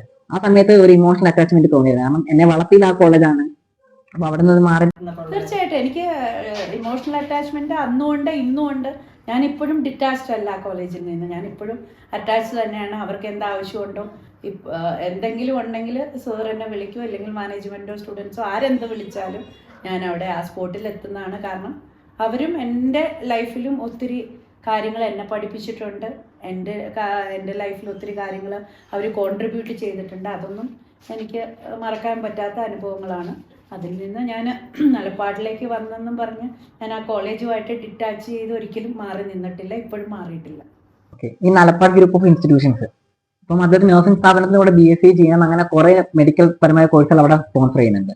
അപ്പം ഈ നളപ്പാട് ഗ്രൂപ്പ് ഓഫ് നമുക്ക് എല്ലാം അറിയാം, NA ഹാരിസ് സാറിന്റെ ഉടമസ്ഥയിലുള്ള കോളേജാണ്. അപ്പോൾ അതിലോട്ടുള്ള ഒരു സ്റ്റാർട്ടപ്പ് എങ്ങനെയായിരുന്നു ജേർണി സ്റ്റാർട്ട് ചെയ്തത്? മിസ്റ്റർ NA ഹാരിസ് MLA എന്ന് പറഞ്ഞു കഴിഞ്ഞാൽ എൻ്റെ ഹസ്ബൻഡ് പുള്ളിയും കൂടെ ഏകദേശം ഒരു 35 ഇയേഴ്സ് കൊണ്ട് എൻ്റെ husband youth congress vice president ആയിരുന്നു. അവർ രണ്ടും കൊളീഗ്സ് ആയിരുന്നു. അപ്പോൾ ആ ഒരു സമയം മുതൽ അവർ പ്രൊഫഷണലിയും at the same time family ആയിട്ടും ഞങ്ങൾ ഒത്തിരി ക്ലോസ് ആയിരുന്നു. അങ്ങനെ ഒരു ദിവസം ഇങ്ങനെ സംസാരിച്ചിരുന്നപ്പോഴാണ് മിസ്റ്റർ NA ഹാരിസ് ഒരു ദിവസം രാത്രിയിൽ വീട്ടിൽ വന്നപ്പോഴും 24/7 ഇപ്പോഴത്തെ പോലെ തന്നെ അന്നും എൻ്റെ ഫോൺ എപ്പോഴും ചെവിയിലായിരിക്കും. ഒന്നിലേക്ക് കുട്ടികളുടെ എന്തെങ്കിലും കാര്യം, ഹോസ്റ്റലിൽ വെള്ളമില്ല, അല്ലെങ്കിൽ അവിടെ കള്ളം കയറി, ഇല്ലെങ്കിൽ വേറെ എന്തെങ്കിലും പ്രശ്നങ്ങളായി, അങ്ങനെ ഓരോ പ്രോബ്ലത്തിൽ ഞാനിങ്ങനെ സംസാരിച്ച് കേട്ടപ്പോൾ പുള്ളി പറഞ്ഞു, why don't you start up your own എന്നുള്ള ഒരു കൺസെപ്റ്റിലേക്ക് പുള്ളി എന്നോട് ചോദിച്ചു. ഞാൻ പറഞ്ഞു ഐ എം ഓക്കെ ഇഫ് എനിക്കൊരു financial support if you can give me I'm ready to take up എന്ന് പറഞ്ഞു. അപ്പം ഈ നാലപ്പാട് ഗ്രൂപ്പ് ഓഫ് ഇൻസ്റ്റിറ്റ്യൂഷൻസ് തുടങ്ങുന്നതിന് മുന്നേ എന്തെങ്കിലും ഒരു ബിട്രയൽസ് മറ്റ് കോളേജിൽ നിന്നോ അല്ല അനുഭവപ്പെട്ടിട്ടുണ്ടോ? ഒരു ചതി അങ്ങനെ മീൻസ് കൊളീഗ്സിൽ നിന്നോ സ്റ്റാഫിൽ നിന്നോ എന്തെങ്കിലും ലൈഫിൽ ഇപ്പൊ നമുക്ക് ഒരാൾ സക്സസ് ആവണമെങ്കിൽ നമ്മളെ പിന്നിൽ നിന്ന് കുത്തുന്ന ഒത്തിരി ആൾക്കാരുണ്ട്. ഇതുണ്ടാവും, പക്ഷെ ഞാനത് എൻ്റെ ജീവിതത്തിൽ ആരെന്ത് ബാക്കിൽ നിന്നുകൊണ്ട് പറയുന്നു. എൻ്റെ ഹസ്ബൻഡ് എന്നോട് എപ്പോഴും പറഞ്ഞ ഒരേ ഒരു കാര്യമാണ്, ഇപ്പം ആന നടന്നു പോകും, അതിൻ്റെ പുറകിൽ നിന്നുകൊണ്ട് ഇഷ്ടംപോലെ പട്ടികൾ കുരയ്ക്കും, വേറെ പലരും കുരയ്ക്കും, പലതും ചെയ്യും. ഓക്കെ, പക്ഷെ ആന അത് തിരിഞ്ഞു നോക്കാറില്ല. ഞാൻ ശരീരപ്രതി കൊണ്ട് അതുകൊണ്ടൊന്നും അല്ല ഞാൻ പറയണത് ഇപ്പം ഞാൻ പോകുന്നതിൻ്റെ പുറകിൽ എൻ്റെ കയ്യിൽ തെറ്റുകുറ്റങ്ങളുണ്ടാവും. ഞാൻ പെർഫെക്റ്റ് ആണെന്ന് ഒരിക്കലും ഞാൻ പറയില്ല. പലരും വിമർശിക്കാനുണ്ടാവും, പക്ഷെ അതൊന്നും ഞാൻ കെയർ ചെയ്യാറില്ല. ഞാൻ ആരുടെയും കുറ്റങ്ങളോ അവരുടെ അഭിപ്രായങ്ങളോ അധികം ഒന്നും ഞാൻ കൺസിഡർ ചെയ്യാറില്ല എന്ന് പറഞ്ഞാൽ ഞാൻ എപ്പോഴും എല്ലാവരുടെയും അഭിപ്രായങ്ങൾ കൺസിഡർ ചെയ്യും, പക്ഷെ ഡെസിഷൻ ഞാൻ സ്വന്തമായിട്ട് എടുക്കും. അപ്പം ഈ ഒരു ഡീൻ എന്ന സ്ഥാനം അപ്പൊ നമുക്ക് അധികം ബാംഗ്ലൂരിൽ ഇപ്പൊ ഞാൻ വന്നതിന് ശേഷം എനിക്ക് ഡീൻ എന്നുള്ള ആ സംഭവം മനസ്സിലാവുന്നതിന്. അപ്പൊ അത് ഇപ്പം ഡീൻ എന്നുള്ള സ്ഥാനത്ത് നിന്ന് നമുക്ക് തലയ്ക്ക് മണ്ടയിൽ ഇപ്പൊ ഒരു റാങ്കുള്ള ഒരാളുണ്ടെന്ന് വെച്ചോ, അപ്പം ആളുടെ കൂടെ നിന്ന് ആള് നമ്മളെ ഒരുപാട് താഴെ ഇപ്പൊ നമ്മുടെ സ്ഥാനത്ത് നിന്ന് ഒരാൾ മുകളിൽ ഉണ്ടെങ്കിൽ നമ്മൾ എന്തെങ്കിലും മാറ്റാൻ വേണ്ടി ശ്രമിക്കാറുണ്ടായിരുന്നു. എന്നുവെച്ചാൽ മാമിനെ ഡീനിൽ നിന്ന് എങ്ങനെയും അടിച്ചിറക്കണം. അപ്പൊ ഇങ്ങനെ ഒരാളെ എനിക്ക് വേണ്ട സാരില്ല. അങ്ങനെ ഒരു സംഭവം ഇല്ല. ഞാൻ എൻ്റെ ഡീന് കാരണം എന്താണെന്ന് എനിക്കറിയില്ല, എൻ്റെ ജോലി ഞാൻ വൃത്തിയായിട്ട് ചെയ്തിട്ടുണ്ടെന്നാണ് ഒരു വിശ്വാസം. അതിൻ്റെ ആ കാര്യം കൈകടത്താൻ അതെൻ്റെ മാനേജ്മെൻ്റ് ആയിക്കോട്ടെ വേറെ XYZ ആയിക്കോട്ടെ ആരും എൻ്റെ ജോലിയിൽ കൈകടത്താൻ ഇന്നുവരെ വന്നിട്ടില്ല, അതിനൊരിട കൊടുത്തിട്ടില്ല. അപ്പം ഈ അവിടുത്തെ ബാൻസാടി കോളേജ് ആ ഗ്രൂപ്പ് ഓഫ് ഇൻസ്റ്റിറ്റ്യൂഷൻസ് ഇത്രയും അപ്പം ആ ഒരു നഴ്സിംഗ് കോളേജ് തുടങ്ങുന്ന ഒരു സിമ്പിൾ ആയിട്ടുള്ള കാര്യമല്ല. അപ്പം ഒത്തിരി നെറ്റ്വർക്ക് കാര്യങ്ങളായാലും നെറ്റ്വർക്ക് ആയാലും ഫിനാൻഷ്യലി ഒരു സ്റ്റാർട്ടപ്പ് തുടങ്ങുമ്പോഴത്തേക്ക് നമുക്ക് എന്തായാലും കുറെ ലോസ് ഉണ്ടാവാം മണി ഫിനാൻഷ്യലി ആകുമ്പോൾ. അപ്പം അതൊക്കെ നമുക്ക് മാം ഫേസ് ചെയ്തിട്ടുണ്ടോ പഴയ കോളേജിൽ നിന്ന് പുതിയ കോളേജിലായാലും? തീർച്ചയായിട്ടും. അപ്പൊ പഴയ കോളേജിലെ കാര്യത്തിന് അപ്പൊ നമ്മൾ പഴയ കോളേജ് പറഞ്ഞാൽ മാമിന് ഇപ്പോഴും അറ്റാച്ച്മെന്റ് ഉള്ള കോളേജാണ് DGI. അപ്പം അവിടെ നിന്ന് വരുമ്പോഴത്തേക്ക് അവിടെ എന്തെങ്കിലും മാമിന് ഇപ്പോൾ ഡീന സ്ഥാനത്ത് നമുക്ക് നമ്മളെ മൈൻഡിൽ കൂടെ പോകുന്ന സ്റ്റുഡൻസ് ടീച്ചേഴ്സ് മാത്രമല്ല അക്കൗണ്ടിങ് സെക്ഷൻ ഫിനാൻഷ്യലി കാര്യങ്ങളെല്ലാം നോക്കണം. 24/7 നമ്മൾ ഫുൾ അവൈലബിൾ ആയിരിക്കണം. അപ്പൊ ആ സമയത്ത് മാമിന് എന്തെങ്കിലും ഒരു ഫിനാൻഷ്യൽ ക്രൈസിസ് ഉണ്ടായിട്ടുണ്ടോ? ഫിനാൻഷ്യൽ ക്രൈസിസ് അന്നും ഉണ്ട് ഇന്നും ഉണ്ട് എപ്പോഴും ഉണ്ട്. ഫിനാൻഷ്യൽ ക്രൈസിസ് ഫിനാൻഷ്യൽ സ്റ്റെബിലിറ്റി എന്നൊക്കെ പറഞ്ഞു കഴിഞ്ഞാൽ എനിക്ക് തോന്നണു അത്രയ്ക്ക് ഒരു ഭയങ്കര ഒരു ഇതിപ്പോൾ നഴ്സിംഗ് കോളേജോ അല്ലെങ്കിൽ ഒരു എഡ്യൂക്കേഷണൽ ഇൻസ്റ്റിറ്റ്യൂഷൻസ് മാത്രമുള്ള ഒരു വ്യക്തിക്ക് ഫിനാൻഷ്യൽ സ്റ്റെബിലിറ്റി അത്രമാത്രം അത് നമുക്ക് കിട്ടുന്നു, നല്ല രീതിയിൽ കൊടുക്കണം. നമ്മൾ കിട്ടുന്ന പൈസ കുട്ടികൾക്കായിട്ട് ചെലവഴിക്കുന്നു, അവരുടെ ഉന്നമനത്തിനായിട്ട് യൂസ് ചെയ്യുന്നു. നമ്മൾ ഓരോ കാര്യങ്ങളും ബെസ്റ്റ് ഓഫ് തിങ്സ് കൊടുക്കണം എന്ന് ആഗ്രഹിക്കുന്ന ഒരു വ്യക്തിയാണ് ഞാൻ എപ്പോഴും. അപ്പോൾ അത് കൊടുക്കുമ്പോഴത്തേക്കും നമുക്ക് ഫിനാൻഷ്യൽ ക്രൈസിസ് എന്തായാലും ഉണ്ട്. എന്നിരുന്നാലും ഓക്കെ. അപ്പൊ ഒരു സമയത്ത് മൈൻഡിൽ തോന്നായിരിക്കും ഇനി എനിക്കിത് പറ്റത്തില്ല, എന്നെ കൊണ്ട് കൊണ്ടുപോകാൻ പറ്റുന്നില്ല, എനിക്കെന്റെ മാക്സിമം കഴിഞ്ഞു, ഇനി എനിക്കിത് പറ്റത്തില്ല, അങ്ങനെ ഒരു മൈൻഡ് സെറ്റ് വന്നിട്ടുണ്ട് എന്നെങ്കിലും ഒരു സമയത്ത്? തീർച്ചയായിട്ടും. നിങ്ങൾ നലപ്പാട് ഗ്രൂപ്പ് ഓഫ് ഇൻസ്റ്റിറ്റ്യൂഷൻസ് തുടങ്ങിയ സെക്കൻഡ് ഇയറിൽ ഞങ്ങൾ 4 കോളേജ് അപ്ലൈ ചെയ്തിരുന്നു ഞങ്ങളെല്ലാവരും. പിന്നെ ഫസ്റ്റ് ആൻഡ് ഫോർമോസ്റ്റ് എനിക്ക് പറയാനുള്ള എന്ന് പറഞ്ഞാൽ എൻ്റെ ഈ ജേർണി ഒരിക്കലും ഒറ്റയ്ക്കല്ല. എൻ്റെ കൂടെ ഒത്തിരി പേര് ഒത്തിരി നല്ല ആൾക്കാർ എൻ്റെ കൈ പിടിച്ചിട്ടുണ്ട്. അതുകൊണ്ടാണ് എനിക്ക് ഈ ഒരു കോളേജ് തുടങ്ങാനും 2021 ഡിസംബർ 13 നലപ്പാടിൻ്റെ കീ ഞാൻ റിസീവ് ചെയ്യുന്നത്. അന്ന് മിസ്റ്റർ ജസ്റ്റിൻ പാപ്പച്ചൻ എൻ്റെ കൂടെയുണ്ട്. അതിന് മുമ്പ് മണിപ്പാൽ ഹോസ്പിറ്റലിലെ ജിബി, ലിറ്റി സിസ്റ്റർ, ഉഷാക്ക, അങ്ങനെ ഒത്തിരി പേര് അവരെല്ലാവരും നമ്മുടെ ഓരോ ക്രൈസിസിലും എൻ്റെ കൂടെ കൈപിടിച്ച് എൻ്റെ കൂടെ ഉണ്ടായിരുന്ന ഒത്തിരി ആൾക്കാർ ഉണ്ട്. അപ്പോൾ അവരെല്ലാവരുടെയും ആ ഒരു സ്ട്രെങ്ത്ത്, അവരെല്ലാം തന്ന ഊർജിതം, ഇതൊക്കെയാണ് എന്നെ മുമ്പിലേക്ക് നയിച്ചത് ഇതിലേക്ക്. അതൊക്കെയാണ്. ഓക്കെ, അപ്പൊ നമുക്ക് ഒരു മാം സ്റ്റോപ്പ് ചെയ്യണം എന്നുള്ള ഒരു മൈൻഡ് സെറ്റ് വന്ന സമയത്ത് നമുക്ക് ഒരുപാട് ആൾക്കാർ മാമിനെ ഹെൽപ്പ് ചെയ്യാനുണ്ടായിരുന്നു, മൂവ് ഓൺ ചെയ്യാനായിട്ടുള്ള ഇതുണ്ടായിരുന്നു. അപ്പം നാലപ്പാട് ഗ്രൂപ്പ് ഓഫ് ഇൻസ്റ്റിറ്റ്യൂഷനിൽ വന്ന സമയത്തായിരിക്കാം ഒരു ലോസ് ഉണ്ടായത് പേഴ്സണൽ ലൈഫിൽ. അപ്പം അതിനുശേഷം മാം ഡിപ്രഷൻ എന്ന സ്റ്റേജിലേക്ക് പോയിട്ടുണ്ട്, മീൻസ് ഫുള്ളി ഡൗൺ ആയി. എന്നുവെച്ചാൽ എനിക്ക് മുന്നോട്ട് കാരണം ഒരു ഹെൽപ്പ്, ഒരു സപ്പോർട്ടിന്. ഡിപ്രഷൻ അങ്ങനെ ഒരു ലൈഫൊന്നും എനിക്ക് ഉണ്ടായിട്ടില്ല. ഞാൻ അങ്ങനെ ഒരു വ്യക്തിയല്ല. ഞാൻ എന്തെങ്കിലും ഒരു കാര്യത്തിനെ പറ്റി ആലോചിച്ച് ഇങ്ങനെ ചിന്തിച്ചു കൂട്ടി ഇനി നാളെ എന്താ, അതൊന്നും ഞാൻ അങ്ങനെ ഒരു വ്യക്തിയല്ല. എൻ്റെ വ്യക്തിത്വം അത് ടോട്ടലി ഡിഫറെൻ്റ് ആണ്. ഞാൻ അങ്ങനെ ഡിപ്രഷനിലൊന്നും പോയിട്ടില്ല. പക്ഷേ എനിക്ക് ബുദ്ധിമുട്ടുകൾ ഉണ്ടായിട്ടില്ല. ഇനി എന്ത് എന്നുള്ളത് ഒരു മിനിറ്റ് ഞാൻ ചോദിക്കും. പക്ഷെ എന്തെങ്കിലും ഒരു ഇത് ഒരു വഴി തുറക്കും എന്ന് എനിക്ക് 100%. എന്തെങ്കിലും ഒരു വഴി, ആ ഒരു ഹോപ്പ് എനിക്ക് എപ്പോഴും ഉണ്ട്. എൻ്റെ ജീവിതത്തിൽ എന്നും ആ ഹോപ്പ് മാത്രമാണ് എൻ്റെ ജീവിതത്തിലുള്ള മുതൽക്കൂട്ടായിട്ടുള്ളത്. നാളെ എന്തെങ്കിലും എനിക്കിപ്പോൾ ക്രൈസിസ് എല്ലാവർക്കും ഉണ്ടാവും, നമ്മുടെ എല്ലാവരുടെയും ജീവിതത്തിൽ ക്രൈസിസ് ഉണ്ട്. എനിക്കില്ലാന്ന് എനിക്ക് തോന്നുന്നില്ല. ഞാൻ പല പല പ്രസംഗങ്ങളും പല പല ഇതും കാണുമ്പോഴത്തേക്കും നമ്മൾ കാണുന്ന ഒരു കാര്യമാണ്, നമുക്ക് സ്ട്രഗിൾസും ക്രൈസിസും ഇല്ലെങ്കിൽ നമ്മൾ ഉയരത്തില്ല. നമ്മളൊരു സെറ്റിലാണെങ്കിൽ നമുക്ക് ഉയരാനുള്ള ഒരു ഇത് ഫീൽ ചെയ്യത്തില്ല എന്നാണ് എനിക്ക് തോന്നുന്നത്. അത് പിന്നെ അത് സ്റ്റാഗ്നൻ്റ് ആയി പോകും നമ്മുടെ ജീവിതം. നമ്മൾ ഉയരണമെങ്കിൽ നമുക്ക് സ്ട്രഗിൾസ് വേണം. നമ്മളെങ്ങനെയാണ് മുകളിലേക്ക് കയറുന്നത്? പടിക്കടെ ചവിട്ടിയാലേ നമുക്ക് മുകളിലേക്ക് കയറാൻ പറ്റത്തുള്ളൂ, അല്ലേ? അപ്പോൾ ചവിട്ടുപടികൾ ഓരോന്നും ചവിട്ടി നമ്മൾ മുകളിലേക്ക്, നമ്മൾ ഒരിക്കലും ഇരുന്നിട്ട് കാല് നീട്ടണമെന്ന് പറയും, അല്ലാണ്ട് നമ്മൾ കാല് നീട്ടിയാൽ വീഴും. അപ്പോൾ അതാണ്. അപ്പോൾ ഓരോ ചവിട്ടുപടികൾ ഓരോ സ്ട്രഗിൾസ് ആയിട്ട് എനിക്ക് ഫീൽ ചെയ്തിട്ടുള്ളൂ. അത് നമ്മളെ മുകളിലേക്ക് ഉയർത്തുന്ന ഒരു കാര്യമായിട്ടാണ് എനിക്ക് ഫീൽ ചെയ്യുന്നത്. ആ ഒരു ജേർണി മീൻസ് ഇപ്പം മാം തന്നെ എക്സാമ്പിൾ ആയിട്ട് പറഞ്ഞിരുന്നു ഒരു ചവിട്ടുപടിയുടെ കാര്യം. ഈ നടപ്പാട് തുടങ്ങിയ സമയത്ത് ഈ ചവിട്ടുപടി ഇങ്ങനെ പെയ്യെ പൊയ്ക്കൊടുന്ന സമയത്ത് ഒരു ഫസ്റ്റ് ഇയർ സ്റ്റുഡൻസിന്റെ ഒരു സമയത്തായിരുന്നു ആ ഒരു ലോസ് ഉണ്ടായത്. ഫസ്റ്റ് ഇയർ അല്ല, സെക്കൻഡ് ഇയർ. ഓക്കെ, ആ ഒരു സമയത്ത് അപ്പോഴായിരുന്നു ആളെന്തായാലും മാമിന് ഒരു ബാക്ക് ബോൺ ആയിട്ട് ഉണ്ടായിരുന്നു, മീൻസ് കരിയർ സ്റ്റാർട്ടായി അന്ന് മുതൽ. പക്ഷെ ആ ഒരു ന്യൂസ് മാമിന് വന്നപ്പോഴത്തേക്ക് അല്ല ട്രീറ്റ്മെന്റ് അങ്ങനെ ആയിരിക്കാം, പക്ഷേ അസുഖബാധിതനായിട്ടായിരിക്കാം സാറിന്റെ ഒരു ഇത് വന്നത്. ആ സമയത്ത് മാം ഫുള്ളി ഡൗൺ ആയിരുന്നു.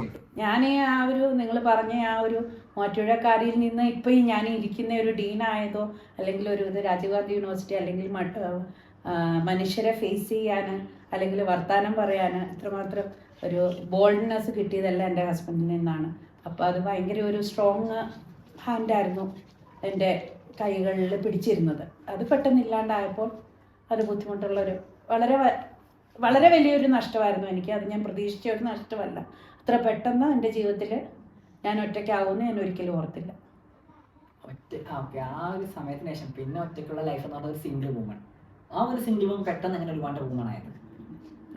ഞാൻ ഇപ്പോഴും വണ്ടർ വുമൺ അല്ല, ഞാൻ ഇപ്പോഴും ഒരു സാധാരണക്കാരിയാണെന്ന് ഞാൻ ഇപ്പോഴും മോനോട് പറയുന്നത്. മാമിന്റെ മൈൻഡിൽ മാം ഒരു സാധാരണക്കാരി, പക്ഷേ മറ്റൊരാൾക്ക് ഇപ്പം മുന്നിൽ കാണുന്ന ഒരാൾക്ക് പക്ഷെ ഒരിക്കലും അത് എക്സ്പെക്ട് ചെയ്യാനോ അതൊരു മൈൻഡ് സെറ്റ് ആക്കാനും പറ്റത്തില്ല. അല്ല, അത് ഞാൻ പറഞ്ഞില്ല, എൻ്റെ മനസ്സിൻ്റെ ധൈര്യം, എൻ്റെ കൂടെ നിൽക്കണവരുടെ ശക്തി, പിന്നെ ദൈവത്തിൻ്റെ അനുഗ്രഹം, ഇതൊക്കെയാണ് എന്നെ അങ്ങനെ ആക്കിയതെന്ന് ഞാൻ വിശ്വസിക്കുന്നു. ഓക്കെ, അപ്പം എല്ലാം എല്ലാവരും ഇപ്പം ഞങ്ങളൊരു കാര്യം പറയും. ഇപ്പൊ ഞാൻ മാമിനെ ഇപ്പൊ നേരിട്ട് എനിക്ക് കൂടുതൽ അറിഞ്ഞത് ഞാനിപ്പോ ഈ ഡീറ്റെയിൽസ് ഒക്കെ നമ്മൾ തിരക്കി മാമിന്റെ കൊളീഗ്സ് വഴി അങ്ങനെ ആയിരിക്കും അറിയുന്നത്. പക്ഷേ പെട്ടെന്ന് ഒരു സമയത്ത് ഇങ്ങനെയൊക്കെ ഒരു ലോസും കാര്യങ്ങളൊക്കെ ഉണ്ടായി. മാം ഒരു ഇപ്പൊ നഴ്സിംഗ് സ്ഥാപനം തുടങ്ങുമ്പോൾ തന്നെ നമുക്ക് സ്റ്റാഫ് ഉണ്ട്, നമ്മുടെ കാര്യങ്ങളെല്ലാം വേണം. പക്ഷെ ഡീൻ എന്ന നിലയിൽ മാമിനെ നയിക്കാനായിട്ട് മാമിന് ഉപദേശം തരുന്ന ആൾക്കാർക്കാണ്, എക്സ്പീരിയൻസ് ഉള്ള ആൾക്കാർ. പക്ഷെ മാമിന്റെ ആയിരിക്കും ഒരു അവസാന വാക്ക്, അല്ലെ? അപ്പൊ അവസാന വാക്കുന്ന സമയത്ത് എന്തെങ്കിലും ഡിസിഷൻ തെറ്റിപ്പോയിട്ടുണ്ടായിരുന്നു? ഞാൻ എടുത്തത് തെറ്റായി പോയി, ഇത് വേണ്ടായിരുന്നു എന്നൊരു തോന്നല് ഉണ്ടായി കാണും. ചില സമയത്തൊക്കെ ഉള്ള ഡിസിഷൻസ് തെറ്റായി പോയിട്ടുണ്ട്. പക്ഷെ എൻ്റെ കൂടെയുള്ളവർ എന്നെ തിരുത്തിയിട്ടുണ്ട്. അത് ഞാനത് തീർച്ചയായിട്ടും അന്നേരം തന്നെ ഞാൻ ഒരിക്കലും ഒരു പിടിവാശിക്കാരിയല്ല. ഞാൻ എപ്പോഴും എല്ലാവരുടെയും ഡിസിഷൻസ്, പക്ഷേ അവനീത് പറഞ്ഞ പോലെ decision is mine, but suggestions ഞാൻ എപ്പോഴും അക്സെപ്റ്റ് ചെയ്യും. അത് ഞാൻ ചെറുതെന്നോ വലുതെന്നോ ഒന്നും ഒരിക്കലും ഞാൻ കൺസിഡർ ചെയ്യാറില്ല. എല്ലാ സജഷൻസും, ഈവൻ എൻ്റെ സ്റ്റുഡൻസ് വന്ന് പറയണ എന്തെങ്കിലും നല്ല സജഷൻസ് ആണെങ്കിലും ഞാനത് അക്സെപ്റ്റ് ചെയ്യാറുണ്ട്. പിന്നീട് ഈ ടീച്ചിങ് ഫീൽഡിലായാലും നഴ്സിംഗ് ഫീൽഡിലായാലും പിന്നെ നമുക്ക് വീട്ടിൽ പോയി മാം പറഞ്ഞായിരുന്നു, ആദ്യമേ പറഞ്ഞു ഒരു 10 ഇയർ 20 ഇയർ ആ സമയത്ത് ഗ്യാപ്പ് വന്നു വീട്ടുകാരായിട്ട്. പിന്നീട് അവിടെ പോയി ഈ ഒരു ഫീൽഡിൽ വന്നതിന് ശേഷം പിന്നെ പോയി നിൽക്കാനൊക്കെ സമയം കിട്ടിയിട്ടുണ്ടോ അവരുടെ എൻജോയ്മെന്റ് ഫാമിലി ആയിട്ട്? ഇടയ്ക്ക് ഒത്തിരി ഒരു ടൈം ഒന്നും സ്പെൻഡ് ചെയ്യാൻ പറ്റിയിട്ടില്ല. പറ്റുന്ന സമയത്ത് പോയി. പപ്പ വന്നിട്ടുണ്ട്, ബാംഗ്ലൂർ വന്നിട്ടുണ്ട്. പപ്പയുടെ അവസാന കാലഘട്ടങ്ങളിൽ എൻ്റെ വീട്ടിൽ വന്നു, പപ്പയുടെ കൂടെ സ്പെൻഡ് ചെയ്തു. ഞാൻ ആ ലാസ്റ്റ് ക്രിസ്മസ് ഞങ്ങൾ ഫാമിലി ആയിട്ട് പോയി പപ്പയുടെ കൂടെ സ്പെൻഡ് ചെയ്തു. അതെല്ലാം ഒത്തിരി സമയമൊന്നും ചിലവഴിക്കാൻ പറ്റിയിട്ടില്ല. എൻ്റെ മാക്സിമം 1 വീക്ക് കൂടുതൽ എനിക്ക് ബാംഗ്ലൂർ വിട്ട് നിൽക്കാൻ പറ്റിയിട്ടില്ല. ഇപ്പോഴായാലും അങ്ങനെ, ഇപ്പോഴായാലും ഹെക്ടിക് ഷെഡ്യൂള് ഈ പ്രായം. പക്ഷെ ഈ ഒരു പ്രായത്തിന് അതെങ്ങനെ മെയിൻറ്റെയിൻ ചെയ്ത് കൊണ്ടുപോകാൻ? കാരണം വെച്ചാൽ ഇപ്പൊ ഒരു യുവതലമുറയ്ക്ക് ഒരു 25 ആ ഒരു കേസ് കഴിയുമ്പോഴത്തേക്ക് അവർക്ക് മടുപ്പ് വരും. എനിക്ക് എന്തിനാ എനിക്ക് ഇങ്ങനെ കഷ്ടപ്പെടാൻ? ഇപ്പോഴേ ഞാൻ കാണുന്ന ഈ തലമുറയിൽ കാണുന്ന വളരെ ഒരു ഇതാണ്, ആ ഒരു പണ്ടത്തെ ഞങ്ങളുടെയൊക്കെ തലമുറയിലുള്ള ആ ഊർജിതമൊന്നും ഒരിക്കലും ഇപ്പോഴത്തെ കുട്ടികളെ എനിക്ക് തോന്നുന്നു ഈ മൊബൈലാണ് അവരെങ്ങനെ ആക്കിയിരിക്കണമെന്നാണ് എനിക്ക് പൂർണ്ണം. ഞാൻ ചെറുപ്പത്തിലെ മുതൽ എൻ്റെ കൃഷിയിടങ്ങളിൽ എനിക്ക് ഞാറ് പറിക്കാൻ അറിയാം, നടാനറിയാം, കൊയ്യാനറിയാം, റബ്ബർ വെട്ടാനറിയാം, പശുവിനെ കറക്കാനറിയാം. എനിക്ക് എല്ലാ പണിയും എനിക്കറിയാം. ഇപ്പം ചെന്നാലും ഞാൻ ചെയ്യും. എനിക്ക് ഒരു ബുദ്ധിമുട്ടും ഇല്ല. പക്ഷെ ഇപ്പോഴത്തെ കുട്ടികൾക്കൊന്നും എനിക്ക് തോന്നുന്നില്ല ഒരു കുട്ടികൾക്കും ഇതൊക്കെ അറിയാം. അവരെല്ലാം ജനിക്കുമ്പോഴേ ഇപ്പം ഞാൻ ഞാനിപ്പോൾ എൻ്റെ വീട്ടിൽ ജോലി എടുക്കുന്ന സ്ത്രീ ജോലി എടുക്കാൻ വരുമ്പോൾ കുഞ്ഞിനെയും കൊണ്ട് വരും. അപ്പോൾ ജോലി തടസ്സപ്പെടുത്താണ്ടിരിക്കുക എന്ത് ചെയ്യും? പുള്ളിക്കാരൻ മൊബൈൽ എടുത്ത് 1 വയസ്സോ 1.5 വയസ്സോ ആയിരിക്കും. അവർ അന്നേരം ടച്ച് സ്ക്രീനും ഇത് നോക്കിയാണ് അവരുടെ കണ്ണിൻ്റെ ആരോഗ്യം കളയുന്നു, അവരുടെ മനസ്സിൻ്റെ ക്രിയാത്മകത നശിപ്പിക്കുന്നു. അതെനിക്കൊരു വലിയൊരു മൊബൈല് നല്ല കാര്യങ്ങളുണ്ട്, പക്ഷെ അതിനേക്കാളും ഞാൻ മൊബൈൽ യൂസ് ചോദിച്ചു കഴിഞ്ഞാൽ ഡെഫിനറ്റ്ലി എനിക്കൊരു 70-30, 70 മോശവും 30 നല്ലതെന്നുള്ളതാണ് എൻ്റെ ക്ലാസ്സിന് ഞാൻ മൊബൈലിൽ വെച്ചാൽ എൻ്റെ ഒരു തൂക്കം എനിക്ക്. കാരണം എല്ലാ തലമുറ എല്ലാ രീതിയിലും മൊബൈല് നശിപ്പിച്ചു ദോഷമാണെന്നാണ് എനിക്ക് ഫീൽ ചെയ്തിട്ടുള്ളത്. അതിൽ എൻ്റെ നല്ല ഗുണങ്ങളുണ്ട്, ഇല്ല എന്നല്ല. പക്ഷേ നമുക്കിപ്പം ഒരാളുടെ ചോദിച്ചുള്ള അറിവേ മാമിനെ പറ്റിയുള്ളൂ. മാം ഒരു സോഷ്യൽ മീഡിയ പേഴ്സൺ അല്ല. ഇപ്പൊ മാമിനെ കുറിച്ച് മാമിന് ഒരു ഇൻസ്റ്റാഗ്രാം അക്കൗണ്ട് ഉണ്ടെന്ന് പറഞ്ഞുണ്ട്, പക്ഷെ അതിനകത്ത് മാം ഇതല്ല. ഫേസ്ബുക്ക് ഉണ്ട്, ആ ഒരു ഇത് മാത്രമേ ഉള്ളൂ. പക്ഷെ അതിനകത്ത് ഒന്നിനും മാം ആക്റ്റീവ് അല്ല. ഇപ്പൊ നോർമലി ഇപ്പോഴത്തെ ഈ ഒരു കാലഘട്ടത്തിൽ ഒരു 2 ഡിഗ്രി കൂടുതൽ കിട്ടിയ ആൾക്കാർക്ക് ഇൻസ്റ്റാഗ്രാമിൽ അവർക്ക് ഡെയിലി പോസ്റ്റ് ചെയ്യണം. പക്ഷെ മാമിന്റെ പറ്റി മാം ഇത്രയും ഒരു എക്സ്പീരിയൻസ് ഈ ഒരു ലെവലിൽ എത്തിയിട്ടും അതിനകത്ത് ഒന്നും ഒരു അറ്റാച്ച്മെന്റ് തോന്നിയിട്ടില്ല ഇതുവരെയായിട്ടും. എനിക്ക് ചിലപ്പോൾ വലിയ കമ്പ്യൂട്ടർ യുഗമോ അല്ലെങ്കിൽ ഇങ്ങനത്തെ ഇതൊന്നും എനിക്ക് അറിവില്ലാത്തതുകൊണ്ടായിരിക്കും എനിക്ക് അതിൻ്റെ ക്രേസ് തോന്നാത്ത. എനിവേ എനിക്ക് ക്രേസ് ഇല്ല. എനിക്ക് അതങ്ങനെ അത്രയ്ക്കൊരു ഇത് ഫീൽ ചെയ്തിട്ടില്ല. എനിക്ക് കൂടുതൽ ആൾക്കാരുമായിട്ട് നമ്മൾ നേരിട്ടുള്ള ഒരു അറ്റാച്ച്മെൻ്റാണ് എനിക്ക് കൂടുതൽ ഇഷ്ടം. എല്ലാവരുമായിട്ട് നടക്കുക, കുട്ടികളുമായിട്ട് ഇപ്പോഴും ഈ പ്രായത്തിൽ എനിക്ക് തമാശ പറയാനും കളിക്കാനും ചിരിക്കാനും ഓടി നടക്കാനും ഒക്കെ ഉള്ള ഒരു മനസ്സായിപ്പോഴും. മാമിന്റെ ലൈഫിന്റെ സത്യത്തിൽ പറഞ്ഞ പാർട്ട് ലൈഫാണ്. ഫസ്റ്റത്തെ ഒരു ടൈലൻഡ് സെക്കൻഡ് വരുന്നത് പറയുന്നത് മീൻസ് ഒരു ഡൗൺ ആയി പോയ സിറ്റുവേഷനിൽ നിന്ന് കൈ ഉയർത്തി തന്ന ആരെങ്കിലും ഉണ്ടാവും. മീൻസ് രണ്ടാമതൊരു ലൈഫ് പിന്നെ തന്നത്. ഞാൻ പറഞ്ഞില്ല, ഞാൻ ഡെഫിനറ്റായിട്ട് ഞാൻ പറഞ്ഞു എൻ്റെ കൂടെ ഇപ്പോഴും അന്നും ഇന്നും ഉള്ള ഒത്തിരി പേര്. മണിപ്പാലിലെ ഒരു ഫുൾ ടീം, പിന്നെ ജസ്റ്റിന്, അങ്ങനെ അവരെ കുറിച്ച് പറയുകയാണെങ്കിൽ കുറച്ച് ഇതായിട്ട് പറയുകയാണെങ്കിൽ ഒരു ഇമോഷണൽ അറ്റാച്ച്മെന്റ് വരുമോ? തീർച്ചയായിട്ടും എനിക്ക് എല്ലാവരുമായിട്ടും ജസ്റ്റിനായിക്കോട്ടെ, മിസ്റ്റർ ബിനീഷ് ആയിക്കോട്ടെ, അങ്ങനെ ഒത്തിരി പേരുണ്ട് എൻ്റെ ജീവിതത്തിൽ. വളരെ എന്ന് വെച്ചാൽ അധികം വലിയൊരു സർക്കിൾ ഇല്ല എനിക്ക്, വലിയൊരു ഫ്രണ്ട് സർക്കിൾ ഒന്നുമില്ല. പക്ഷെ ഉള്ള സർക്കിൾ എന്ന് പറഞ്ഞാൽ ഞാൻ ഇപ്പോഴും വിശ്വസിക്കുന്നത് എൻ്റെ ഒരു കോർ സർക്കിളാണ് എനിക്കുള്ളത്. അവരെ എന്ത് വന്നാലും എന്നെ കൈവിടില്ല, അവർക്ക് എന്ത് വന്നാലും ഞാൻ അവരെയും കൈവിടില്ല എന്നുള്ള ഒരു പൂർണ്ണ ആ ഒരു ട്രസ്റ്റ്, ഭയങ്കര ഒരു ട്രസ്റ്റ് ഉണ്ട് ഞങ്ങളുടെ ലൈഫിൽ. അപ്പോൾ ഈ ട്രസ്റ്റ് ബ്രേക്ക് ചെയ്ത ആൾക്കാരുണ്ടായിട്ടുണ്ടോ? ഇതുവരെ ഇല്ല. ക്ലിയർ ആയിട്ട് അപ്പം ഈ കോണ്ടാക്ട് എന്നും മെയിൻറ്റെയിൻ ചെയ്തു. എൻ്റെ പുറകിൽ എനിക്ക് ട്രസ്റ്റ് ഇത് ചെയ്തിട്ടില്ലേ, അല്ലെങ്കിൽ എന്നെ എന്തെങ്കിലും രീതിയിൽ ചതിക്കാൻ ശ്രമിച്ചിട്ടുണ്ടോ എനിക്കറിയില്ല. ഞാൻ വിശ്വസിക്കുന്നില്ല, എൻ്റെ പേഴ്സണലി ഞാൻ വിശ്വസിക്കുന്നില്ല എൻ്റെ ആ ട്രസ്റ്റിനെ ആരും ഇത് ചെയ്തെന്നുള്ളത്. അപ്പം നമ്മളിപ്പോൾ ഒരു കരിയർ മാമിന്റെ ഗ്രോത്ത് ആയിരിക്കുന്ന സമയത്ത് തന്നെ അത് കണ്ടിട്ട് അസൂയ കൂടുന്ന ആൾക്കാർ മീൻസ് അവരെന്തെങ്കിലും ഒരു കള്ളത്തരം പറഞ്ഞിട്ട് മാമിന്റെ ലൈഫ് ഇപ്പം ഞാനിപ്പോൾ ഒരാൾ എക്സാമ്പിൾ പറയുകയാണെങ്കിൽ അയാളൊരു നല്ല നിലയിൽ പോയിക്കൊണ്ടിരിക്കുമായിരിക്കും. പക്ഷെ അത് എങ്ങനെയും ആൾക്ക് ആ ഈഗോ കൂടിയിട്ട് ഒരു ഈഗോ പേഴ്സൺ ആണെങ്കിൽ അതെങ്ങനെയും തകർക്കാൻ ശ്രമിക്കും. മാം അങ്ങനെ ഒരു ഈഗോ പേഴ്സൺ ആൾക്കാരെ കണ്ടിട്ടുണ്ടോ മാമിന്റെ ലൈഫിൽ? എങ്ങനെ? തീർച്ചയായിട്ടുണ്ട്, ഇഷ്ടംപോലെ ആൾക്കാരുണ്ട്. നമ്മൾ വളരുന്നത് ഇഷ്ടമല്ലാത്ത ഒത്തിരി പേരുണ്ട്. ഈ ഒരു എക്സ്പീരിയൻസിന് ശേഷം പിന്നെ നമുക്ക് മാം നിലപാട് തുടങ്ങി, ഒരു സിംഗിൾ വുമണിൽ നിന്നിട്ട് തുടങ്ങിയതാണ് ഇപ്പം നിലപാട്. ഏകദേശം 500ഓളം സ്റ്റുഡൻസിന് ഇപ്പം നിലപാട് ഗ്രൂപ്പ് ഓഫ് ഇൻസ്റ്റിറ്റ്യൂഷനിൽ പഠിക്കുന്നുണ്ട്. ഇപ്പോഴും പുതിയ അഡ്മിഷൻസ് അങ്ങനെ കാര്യങ്ങൾ ഉണ്ടാവുന്നുണ്ട്. അപ്പം ഇവരുടെ എല്ലാം കണ്ടത് ഒരു കോളേജാണ്, പല അനിഷ്ട സംഭവങ്ങളും സംഭവിക്കുക.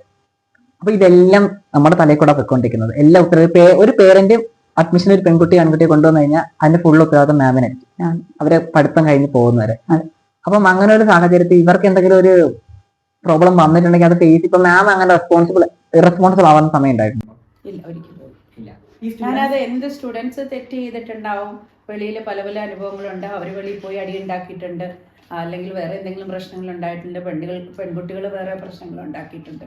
അങ്ങനെ ഒരു വെളിയിലൊരു പ്രശ്നം വരുമ്പോൾ ഡെഫിനറ്റ്ലി ബിക്കോസ് അവരുടെ ആരുടെയും പേരൻസ് ഇവിടെ ഇല്ല, നമ്മളെല്ലാം കുട്ടികളെ എല്ലാവരും സംരക്ഷിക്കുന്ന എത്രയെന്ന് പറഞ്ഞാലും കുട്ടികളെ സംരക്ഷിക്കുന്ന അവരുടെ പേരൻസാണ്. ആ ഒരു പേരൻ്റ് എന്ന നിലയിൽ ഞാൻ എപ്പോഴും അവരുടെ രക്ഷയ്ക്ക് ഞാൻ അകത്ത് വന്നിട്ട് ചിലപ്പോൾ ഞാൻ 2 കൊടുക്കുമായിരിക്കും, 2 അടി വെച്ച് കൊടുക്കുമായിരിക്കും. അതെൻ്റെ മക്കളെ പോലെ ഞാൻ ചെയ്യുന്നതേ ഉള്ളൂ. അതല്ലാണ്ട് വേറെ ഒരു രീതിയിൽ വെളിയിൽ വിട്ടുപോയി കഴിഞ്ഞാൽ ഞാൻ അവരെ എടുത്തുകൊണ്ട് തിരിച്ചു വരും. തലപ്പാട് ഗ്രൂപ്പ് ഓഫ് ഇൻസ്റ്റിറ്റ്യൂഷൻസ് എന്ന വിദ്യാഭ്യാസ സ്ഥാപനം മറ്റു വിദ്യാഭ്യാസ സ്ഥാപനങ്ങളിൽ നിന്ന് എങ്ങനെയൊക്കെ വ്യത്യസ്തമാകുന്നത് മാമിൻ്റെ ഒരു വിഷനില്ലേ? തലപ്പാട് ഗ്രൂപ്പ് ഓഫ് ഇൻസ്റ്റിറ്റ്യൂഷൻ എന്ന് പറഞ്ഞാൽ തീർച്ചയായിട്ടും വളരെ ഒരു വ്യത്യാസം മറ്റ് ഇൻസ്റ്റിറ്റ്യൂഷനിൽ നിന്ന് നമ്മൾ പ്രതീക്ഷിക്കുന്നു. കാരണം കുട്ടികളുടെ പേരൻസ് ഇവിടെ വന്ന് എൻ്റെ കൈകളിൽ അവരെ ഏൽപ്പിച്ചു കഴിഞ്ഞാൽ അവരുടെ 4 വർഷക്കാലം ആ കുഞ്ഞുങ്ങളുടെ കംപ്ലീറ്റ് ഉത്തരവാദിത്വം നമ്മൾ ഒരു പേരൻറ്റ്ഹുഡ് എന്ന നിലയിൽ ഞങ്ങൾ ഏറ്റെടുക്കുന്നുണ്ട്. അവരുടെ എല്ലാ ജീവിത രീതിയിൽ ഏതെങ്കിലും രീതിയിൽ അവർ താഴ്ന്നതാണെങ്കിൽ ഡെഫിനറ്റ്ലി അവരെ കൈപിടിച്ച് ഉയർത്തും. നല്ല ബ്രൈറ്റാണ് അല്ല ഓവർ സ്മാർട്ടാണെങ്കിൽ നമ്മൾ അത് ഏത് രീതിയിലാണ് കൺട്രോൾ ചെയ്യേണ്ടത് ആ രീതിയിൽ നമ്മൾ കൺട്രോൾ ചെയ്താണ് കുഞ്ഞുങ്ങളെ ഓരോരുത്തരെയും നമ്മൾ മോൾഡ് ചെയ്ത് നമ്മൾ ഇറക്കി വിടാൻ ഉദ്ദേശിക്കുന്നത്. അതുപോലെ തന്നെ നമ്മുടെ കോളേജിൻ്റെ പ്രത്യേകത എന്ന് പറഞ്ഞാൽ നമ്മുടെ ഓൺ ഹോസ്പിറ്റലുണ്ട്. 100 ബെഡഡ് മൾട്ടി സ്പെഷ്യാലിറ്റി ഹോസ്പിറ്റൽ സ്വാസ്ഥയാണ് നമ്മുടെ ഓൺ ഹോസ്പിറ്റൽ. കുട്ടികൾക്ക് ഫസ്റ്റ് ഇയർ മുതൽ അതിൻ്റെ എല്ലാ ട്രെയിനിങ് ആ ഹോസ്പിറ്റൽസിൽ നിന്ന് കിട്ടുന്നതാണ്. എല്ലാ ഡിപ്പാർട്ട്മെൻറ്റ് വൈസ് നമ്മൾ രാജീവ് ഗാന്ധി യൂണിവേഴ്സിറ്റിയുടെ സിലബസിൽ എന്തുണ്ടോ അതെല്ലാം നമ്മൾ പ്രൊവൈഡ് ചെയ്യുന്നു. സൈക്യാട്രിയുടെ ട്രെയിനിങ് ആണെങ്കിൽ നമ്മൾ പൈങ്കുളത്ത് കേരളത്തിലാണ് നമ്മളെ കുട്ടികളെ വിടുന്നത്. പീഡിയാട്രിക് ആയിക്കോട്ടെ OBG ആയിക്കോട്ടെ അതെല്ലാം സ്പെഷ്യലൈസ്ഡ് ഹോസ്പിറ്റൽസ് നമ്മൾ പ്രിസ്ക്രൈബ്ഡ് സിലബസിൻ്റെ അടിസ്ഥാനത്തിലുള്ള ഹോസ്പിറ്റൽസ് നമ്മൾ കൊടുക്കുന്നുണ്ട്. പിന്നെ ഏറ്റവും പ്രത്യേകത എന്ന് പറഞ്ഞു കഴിഞ്ഞാൽ നമ്മുടെ എക്സ്പീരിയൻസ്ഡ് ടീച്ചേഴ്സാണ്. നമ്മുടെ ടീച്ചിങ് ഫാക്കൽറ്റിയിലുള്ള എല്ലാ ടീച്ചേഴ്സും more than 4 to 5 teachers principal കാറ്റഗറിയിലുള്ള ടീച്ചേഴ്സാണ്. അതായത് എക്സ്പീരിയൻസ് മോർ ദാൻ 15 years ഉള്ള ടീച്ചേഴ്സാണ്. അപ്പോൾ അവരുടെ ഇത്രയും വർഷത്തെ എക്സ്പീരിയൻസ് പാഠ്യത്യത്തിലുള്ള ആ ഒരു എക്സ്പീരിയൻസ് എല്ലാം കുട്ടികളിലേക്ക് പകർന്നു കൊടുക്കാൻ പറ്റുന്നുണ്ട്. അതിനേക്കാൾ ഉപരി നമ്മുടെ മാനേജ്മെൻറ്റ് സൈഡിൽ നിന്ന് മാനേജ്മെൻറ്റ് എല്ലാ രീതിയിലും കുട്ടികളുടെ ഫുട്ബോൾ ആയിക്കോട്ടെ ക്രിക്കറ്റ് ആയിക്കോട്ടെ അവരുടെ എല്ലാ സ്പോർട്സ് ആക്ടിവിറ്റീസ് കൾച്ചറൽ ആക്ടിവിറ്റീസ് അതിനെല്ലാത്തിനും കൂടെ ഒന്നിച്ചൊരു ഇമ്പോർട്ടൻസ് കൊടുത്താണ് നമ്മുടെ കോളേജ് നടത്തുന്നതെന്ന് ഞാൻ പൂർണ്ണമായിട്ട് വിശ്വസിക്കുന്നു. എല്ലാ രീതിയിലും ബാംഗ്ലൂർ വരുന്ന ഓരോ കുട്ടികൾ ഇപ്പോഴത്തെ കാലത്ത് എൻ്റെ സ്റ്റുഡൻസ് തന്നെ വന്ന് ചോദിക്കുന്നുണ്ട്. നമ്മുടെ കോളേജിനെ പറ്റി ചോദിക്കുമ്പോൾ ഫസ്റ്റ് അവർ ചോദിക്കുന്നത് നാട്ടിൽ നിന്ന് ചോദിക്കുന്നത് ഇവിടെ എത്ര DJ ഉണ്ട് എത്ര പ്രോഗ്രാം ഉണ്ടെന്നാണ് ചോദിക്കണേന്ന് പറയാറുണ്ട്. അപ്പോൾ അങ്ങനെയുള്ള എല്ലാ DJകളായിക്കോട്ടെ പ്രോഗ്രാംസ് ആയിക്കോട്ടെ അവരുടെ സ്പോർട്സ് ആയിക്കോട്ടെ റീസെൻ്റ്ലി നമ്മൾ വലിയൊരു ഇവൻറ്റ് നമ്മുടെ കോളേജിൽ നിന്ന് നടത്തി Thalappady football championship. It was a great success. Thalappady football federation എന്നുള്ളൊരു ചാമ്പ്യൻഷിപ്പാണ് നമ്മൾ നടത്തിയത്. അത് സ്പെഷ്യലായിട്ട് മിസ്റ്റർ N.A. ഹാരിസ് MLA പുള്ളി ഫുട്ബോൾ ഫെഡറേഷൻ്റെ വൈസ് പ്രസിഡൻ്റാണ്. അതുപോലെ തന്നെ കർണാടക ഫുട്ബോൾ ഫെഡറേഷൻ്റെ സംവിധാനത്തിൽ ചേർന്നാണ് നമ്മൾ ഈ പരിപാടി സംഘടിപ്പിച്ചത്. അത് വളരെ വലിയൊരു വിജയമായിട്ട് എല്ലാ കോളേജുകാരും അത് പങ്കെടുക്കുവാനും ഏകദേശം 32 കോളേജസ് നമ്മുടെ കോളേജിൽ വന്ന് രജിസ്റ്റർ ചെയ്ത് അത് ഭംഗിയായി നമ്മൾ നടത്തി അതിൻ്റെ കാര്യങ്ങളെല്ലാം ചെയ്തു. അതിനോട് ഉപരി നമ്മളൊരു ആർട്സ് ക്ലബ്ബ് സ്റ്റാർട്ട് ചെയ്യാനുള്ള പരിപാടിയുണ്ട്. അതിൽ നമ്മുടെ സിനിമ കലാ രംഗത്ത് നിന്നുള്ള പ്രഗത്ഭരായ ആൾക്കാരെ ഞങ്ങൾ ഉൾപ്പെടുത്തിക്കൊണ്ട് അതും സ്റ്റാർട്ട് ചെയ്യുന്നതാണ്. അങ്ങനെ എല്ലാ രീതിയിലും കുട്ടികൾക്ക് പഠിത്തത്തോടുപരി എല്ലാ എക്സ്ട്രാ കരിക്കുലർ ആക്ടിവിറ്റീസും സംയോജിപ്പിച്ചുള്ള ഒരു പാഠ്യപദ്ധതിയാണ് തലപ്പാട് നമ്മൾക്ക് എല്ലാവർക്കും കൊടുക്കാനായിട്ട് ഉദ്ദേശിക്കുന്നത്.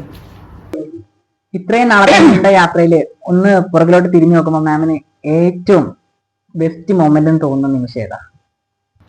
പുറകിലേക്ക് തിരിഞ്ഞു നോക്കുവല്ല, പുറകിലേക്കായാലും നമ്മൾ വന്ന ജേണിയിൽ നിന്ന് ഇന്ന് വരെ ഈ ഒരു നിമിഷം വരെ നോക്കുമ്പോൾ ഏറ്റവും ബെസ്റ്റ് എന്ന് പറയുന്ന ഒരു മൊമെന്റ് ഏതാ? ഏറ്റവും ബെസ്റ്റ് മൊമെന്റ് ഇപ്പോഴത്തെ മൊമെന്റ് ഈ നിമിഷമാണ്. ഞാൻ എൻ്റെ ജീവിതത്തിലെ ഏറ്റവും ധന്യമായ നിമിഷമായിട്ട് ഞാൻ കാണുന്നത്. കാരണം വേറൊന്നുമല്ല, ഇത്രയും സമയം ഞങ്ങൾ രണ്ടുപേരെയും കേട്ടുകൊണ്ടിരുന്ന ആൾക്കാരോട് എനിക്ക് പറയാനുള്ളത്, എൻ്റെ സ്റ്റുഡൻ്റാണ് മിസ്റ്റർ അവനീത്. സ്റ്റുഡൻറ്റ് തന്നെ എന്നെ ആദ്യമായിട്ട് ഇൻ്റർവ്യൂ എടുക്കാൻ അവരുടെ മനസ്സിൽ അത്രയും ഒരു സ്ഥാനം കിട്ടിയതുകൊണ്ടാണ് അവർ ചൂസ് ചെയ്തതെന്ന് എനിക്ക് മനസ്സിലായി. അതെൻ്റെ വളരെ ഒരു ധന്യമായ നിമിഷമായിട്ട് ഞാൻ കണക്കാക്കുന്നു. ഇമോഷണലോട്ട് പോകുന്നുണ്ട്. ഓക്കെ, ഇനി ഒരു ഇപ്പം മാമിൻ്റെ ഫുൾ കംപ്ലീറ്റ് ആയപ്പോഴത്തേക്ക് ഇപ്പം കോളേജിന്റെ കാര്യം പറഞ്ഞത്. പക്ഷെ ബാംഗ്ലൂരിലേക്ക് വരുന്ന സ്റ്റുഡൻസിന് വേറൊരു പ്രോബ്ലം, നെഗറ്റീവായിട്ട് വന്ന അവർക്ക് ട്രാപ്പ് പറ്റുന്നുണ്ട് ഇപ്പം ഏജൻസി വഴി. ഇപ്പം കൂടുതലും ബാംഗ്ലൂരിലേക്കാണ് സ്റ്റുഡൻസ് നഴ്സിംഗ് ആയിട്ട് വരുന്നത്. അപ്പോൾ അവർക്ക് എന്തായാലും വരുന്നൊരു ഏജൻസി തട്ടിപ്പുകളിലോട്ട് അവർ വന്ന് പെടുന്നുണ്ട് സ്റ്റുഡൻസ് ആയിട്ട്. അപ്പം അത് മാം വന്ന ജേണി എന്ന് പറഞ്ഞാൽ ഇപ്പോഴത്തെ കാര്യത്തിൽ മാം എങ്ങനെ നോക്കിക്കാണ് ഏജൻസി ട്രാപ്പിനെ? മോനെ, ഏജൻസി ഒരിക്കലും നമ്മളൊരു ട്രാപ്പായിട്ടല്ല. അതിൻ്റെ അകത്ത് നല്ല വശങ്ങളും ഉണ്ട്, ചീത്ത വശങ്ങളും ഉണ്ട്. നല്ലതായിട്ട് ഗൈഡ് ചെയ്ത് ഏജൻസികൾ എത്ര ആണെങ്കിലും നഴ്സിങ്ങിന് വരുന്ന എല്ലാം തന്നെ വളരെ ഒരു എല്ലാ രീതിയിലുള്ള അറിവോട് കൂടിയുള്ള പേരൻസ് ആയിരിക്കത്തില്ല. അവർക്കൊരു അതിനെക്കുറിച്ച് വന്നന്വേഷിക്കാനോ അല്ലെങ്കിൽ അവർക്ക് ഭാഷയോ അല്ലെങ്കിൽ ബാക്കി കാര്യങ്ങളോ ഒന്നും അത്രയൊരു വൈഡ് ഒരു റേഞ്ച് ഓഫ് ആ ഒരു എഡ്യൂക്കേഷൻ ബാക്ക്ഗ്രൗണ്ടിൽ നിന്നായിരിക്കത്തില്ല അവരുടെ പേരൻ്റ് കൂട്ട്. അവർ ചിലപ്പോൾ ഇതൊക്കെ സോഷ്യൽ മീഡിയ ഇതൊക്കെ ചെയ്യുന്നുണ്ടാവും. പക്ഷെ ആ സമയത്ത് നല്ല രീതിയിലും ഡെഫിനറ്റായിട്ടും ഇത് ചെയ്യുന്ന ഏജൻസികൾ, നമ്മളൊരു കോളേജ് നടത്തണമെങ്കിൽ ഡെഫിനറ്റായിട്ട് കൺസൾട്ടൻസി നമുക്ക് വേണം. അതില്ലാണ്ട് നമുക്കൊരു കോളേജ് നടത്താൻ നമുക്ക് പറ്റില്ല.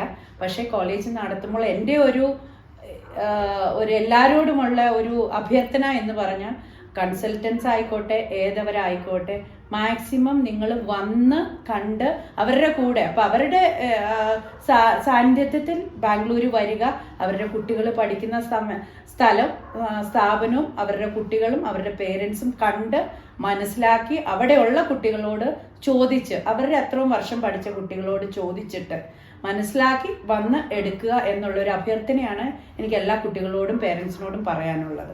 നമ്മളിപ്പോ നമ്മളെ വീഡിയോ ഏകദേശം കുറച്ച് നേരമായി, അപ്പൊ നമുക്കിത് നിർത്തേണ്ട സമയമായിട്ടുണ്ട്. ഓക്കെ, നെക്സ്റ്റ് ഒരു സെക്കൻഡ് ലാസ്റ്റ് ക്വസ്റ്റ്യൻ വരുന്നത്, one word that define you today. My hard work and sincerity. Hard work and sincerity ആണ് എന്നെ ഇന്ന് ഈ നിലയിൽ നിർത്തിയിരിക്കുന്നത്. ഇവിടെ നേരെ വന്നിട്ടുണ്ടെങ്കിൽ ഇതില്ലാതെ പറ്റത്തില്ല. ഇല്ല, ഒരിക്കലും ഇല്ല. Okay, finally what next for doctor Anu Thomas? What next എന്ന് ചോദിച്ചു കഴിഞ്ഞിട്ടുണ്ടെങ്കിൽ ഇപ്പം നമ്മളെല്ലാവരും ഏറ്റവും ഹൈ ആയിട്ടുള്ള അംബീഷൻ വെച്ചാൽ മാത്രമേ നമുക്ക് ഒരു അതിൻ്റെ ഇപ്പം എന്നോട് ചോദിച്ചു കഴിഞ്ഞാൽ എനിക്ക് പറയാം, ഞാൻ എപ്പോഴും പറയാം എനിക്ക് VC ആവണമെന്നേ ഞാൻ പറയത്തുള്ളൂ. എൻ്റെ നെക്സ്റ്റ് VC എന്ന് പറഞ്ഞാൽ vice chancellor of Rajiv Gandhi university ആവണം എന്നുള്ള ആഗ്രഹമുണ്ട്. അപ്പം നമ്മുടെ ആഗ്രഹങ്ങൾക്ക് നമുക്ക് എപ്പോഴും ചിറക് വെക്കാലോ. അപ്പം അത് നടക്കണോ അതൊന്നും നമുക്ക് പറയില്ല. എൻ്റെ ആഗ്രഹം, നെക്സ്റ്റ് ആഗ്രഹം എന്ന് ചോദിച്ചു കഴിഞ്ഞാൽ എനിക്കൊരു വൈസ് ചാൻസലർ ആവണം രാജീവ് ഗാന്ധി യൂണിവേഴ്സിറ്റിയുടെ എന്നാണ് എൻ്റെ ഒരു ആഗ്രഹം. നമുക്ക് അതിനായിട്ട് പ്രാർത്ഥിക്കാം. അപ്പം നമ്മുടെ വീഡിയോ വൈൻഡപ്പ് ചെയ്യാൻ സമയമായിരിക്കാണ്. Talk tales by Avneet Nair എന്ന ഈ യൂട്യൂബ് ചാനലിന്റെ ഫസ്റ്റ് ഇന്റർവ്യൂ, അതും ഇത്രയും ഗ്രേറ്റ് ഇൻസ്പയർഡ് ആയ ഒരു പേഴ്സണെ നമുക്ക് കിട്ടി തന്നെ എനിക്ക് ഏറ്റവും വലിയ സന്തോഷ ഒരു കാര്യമാണ്.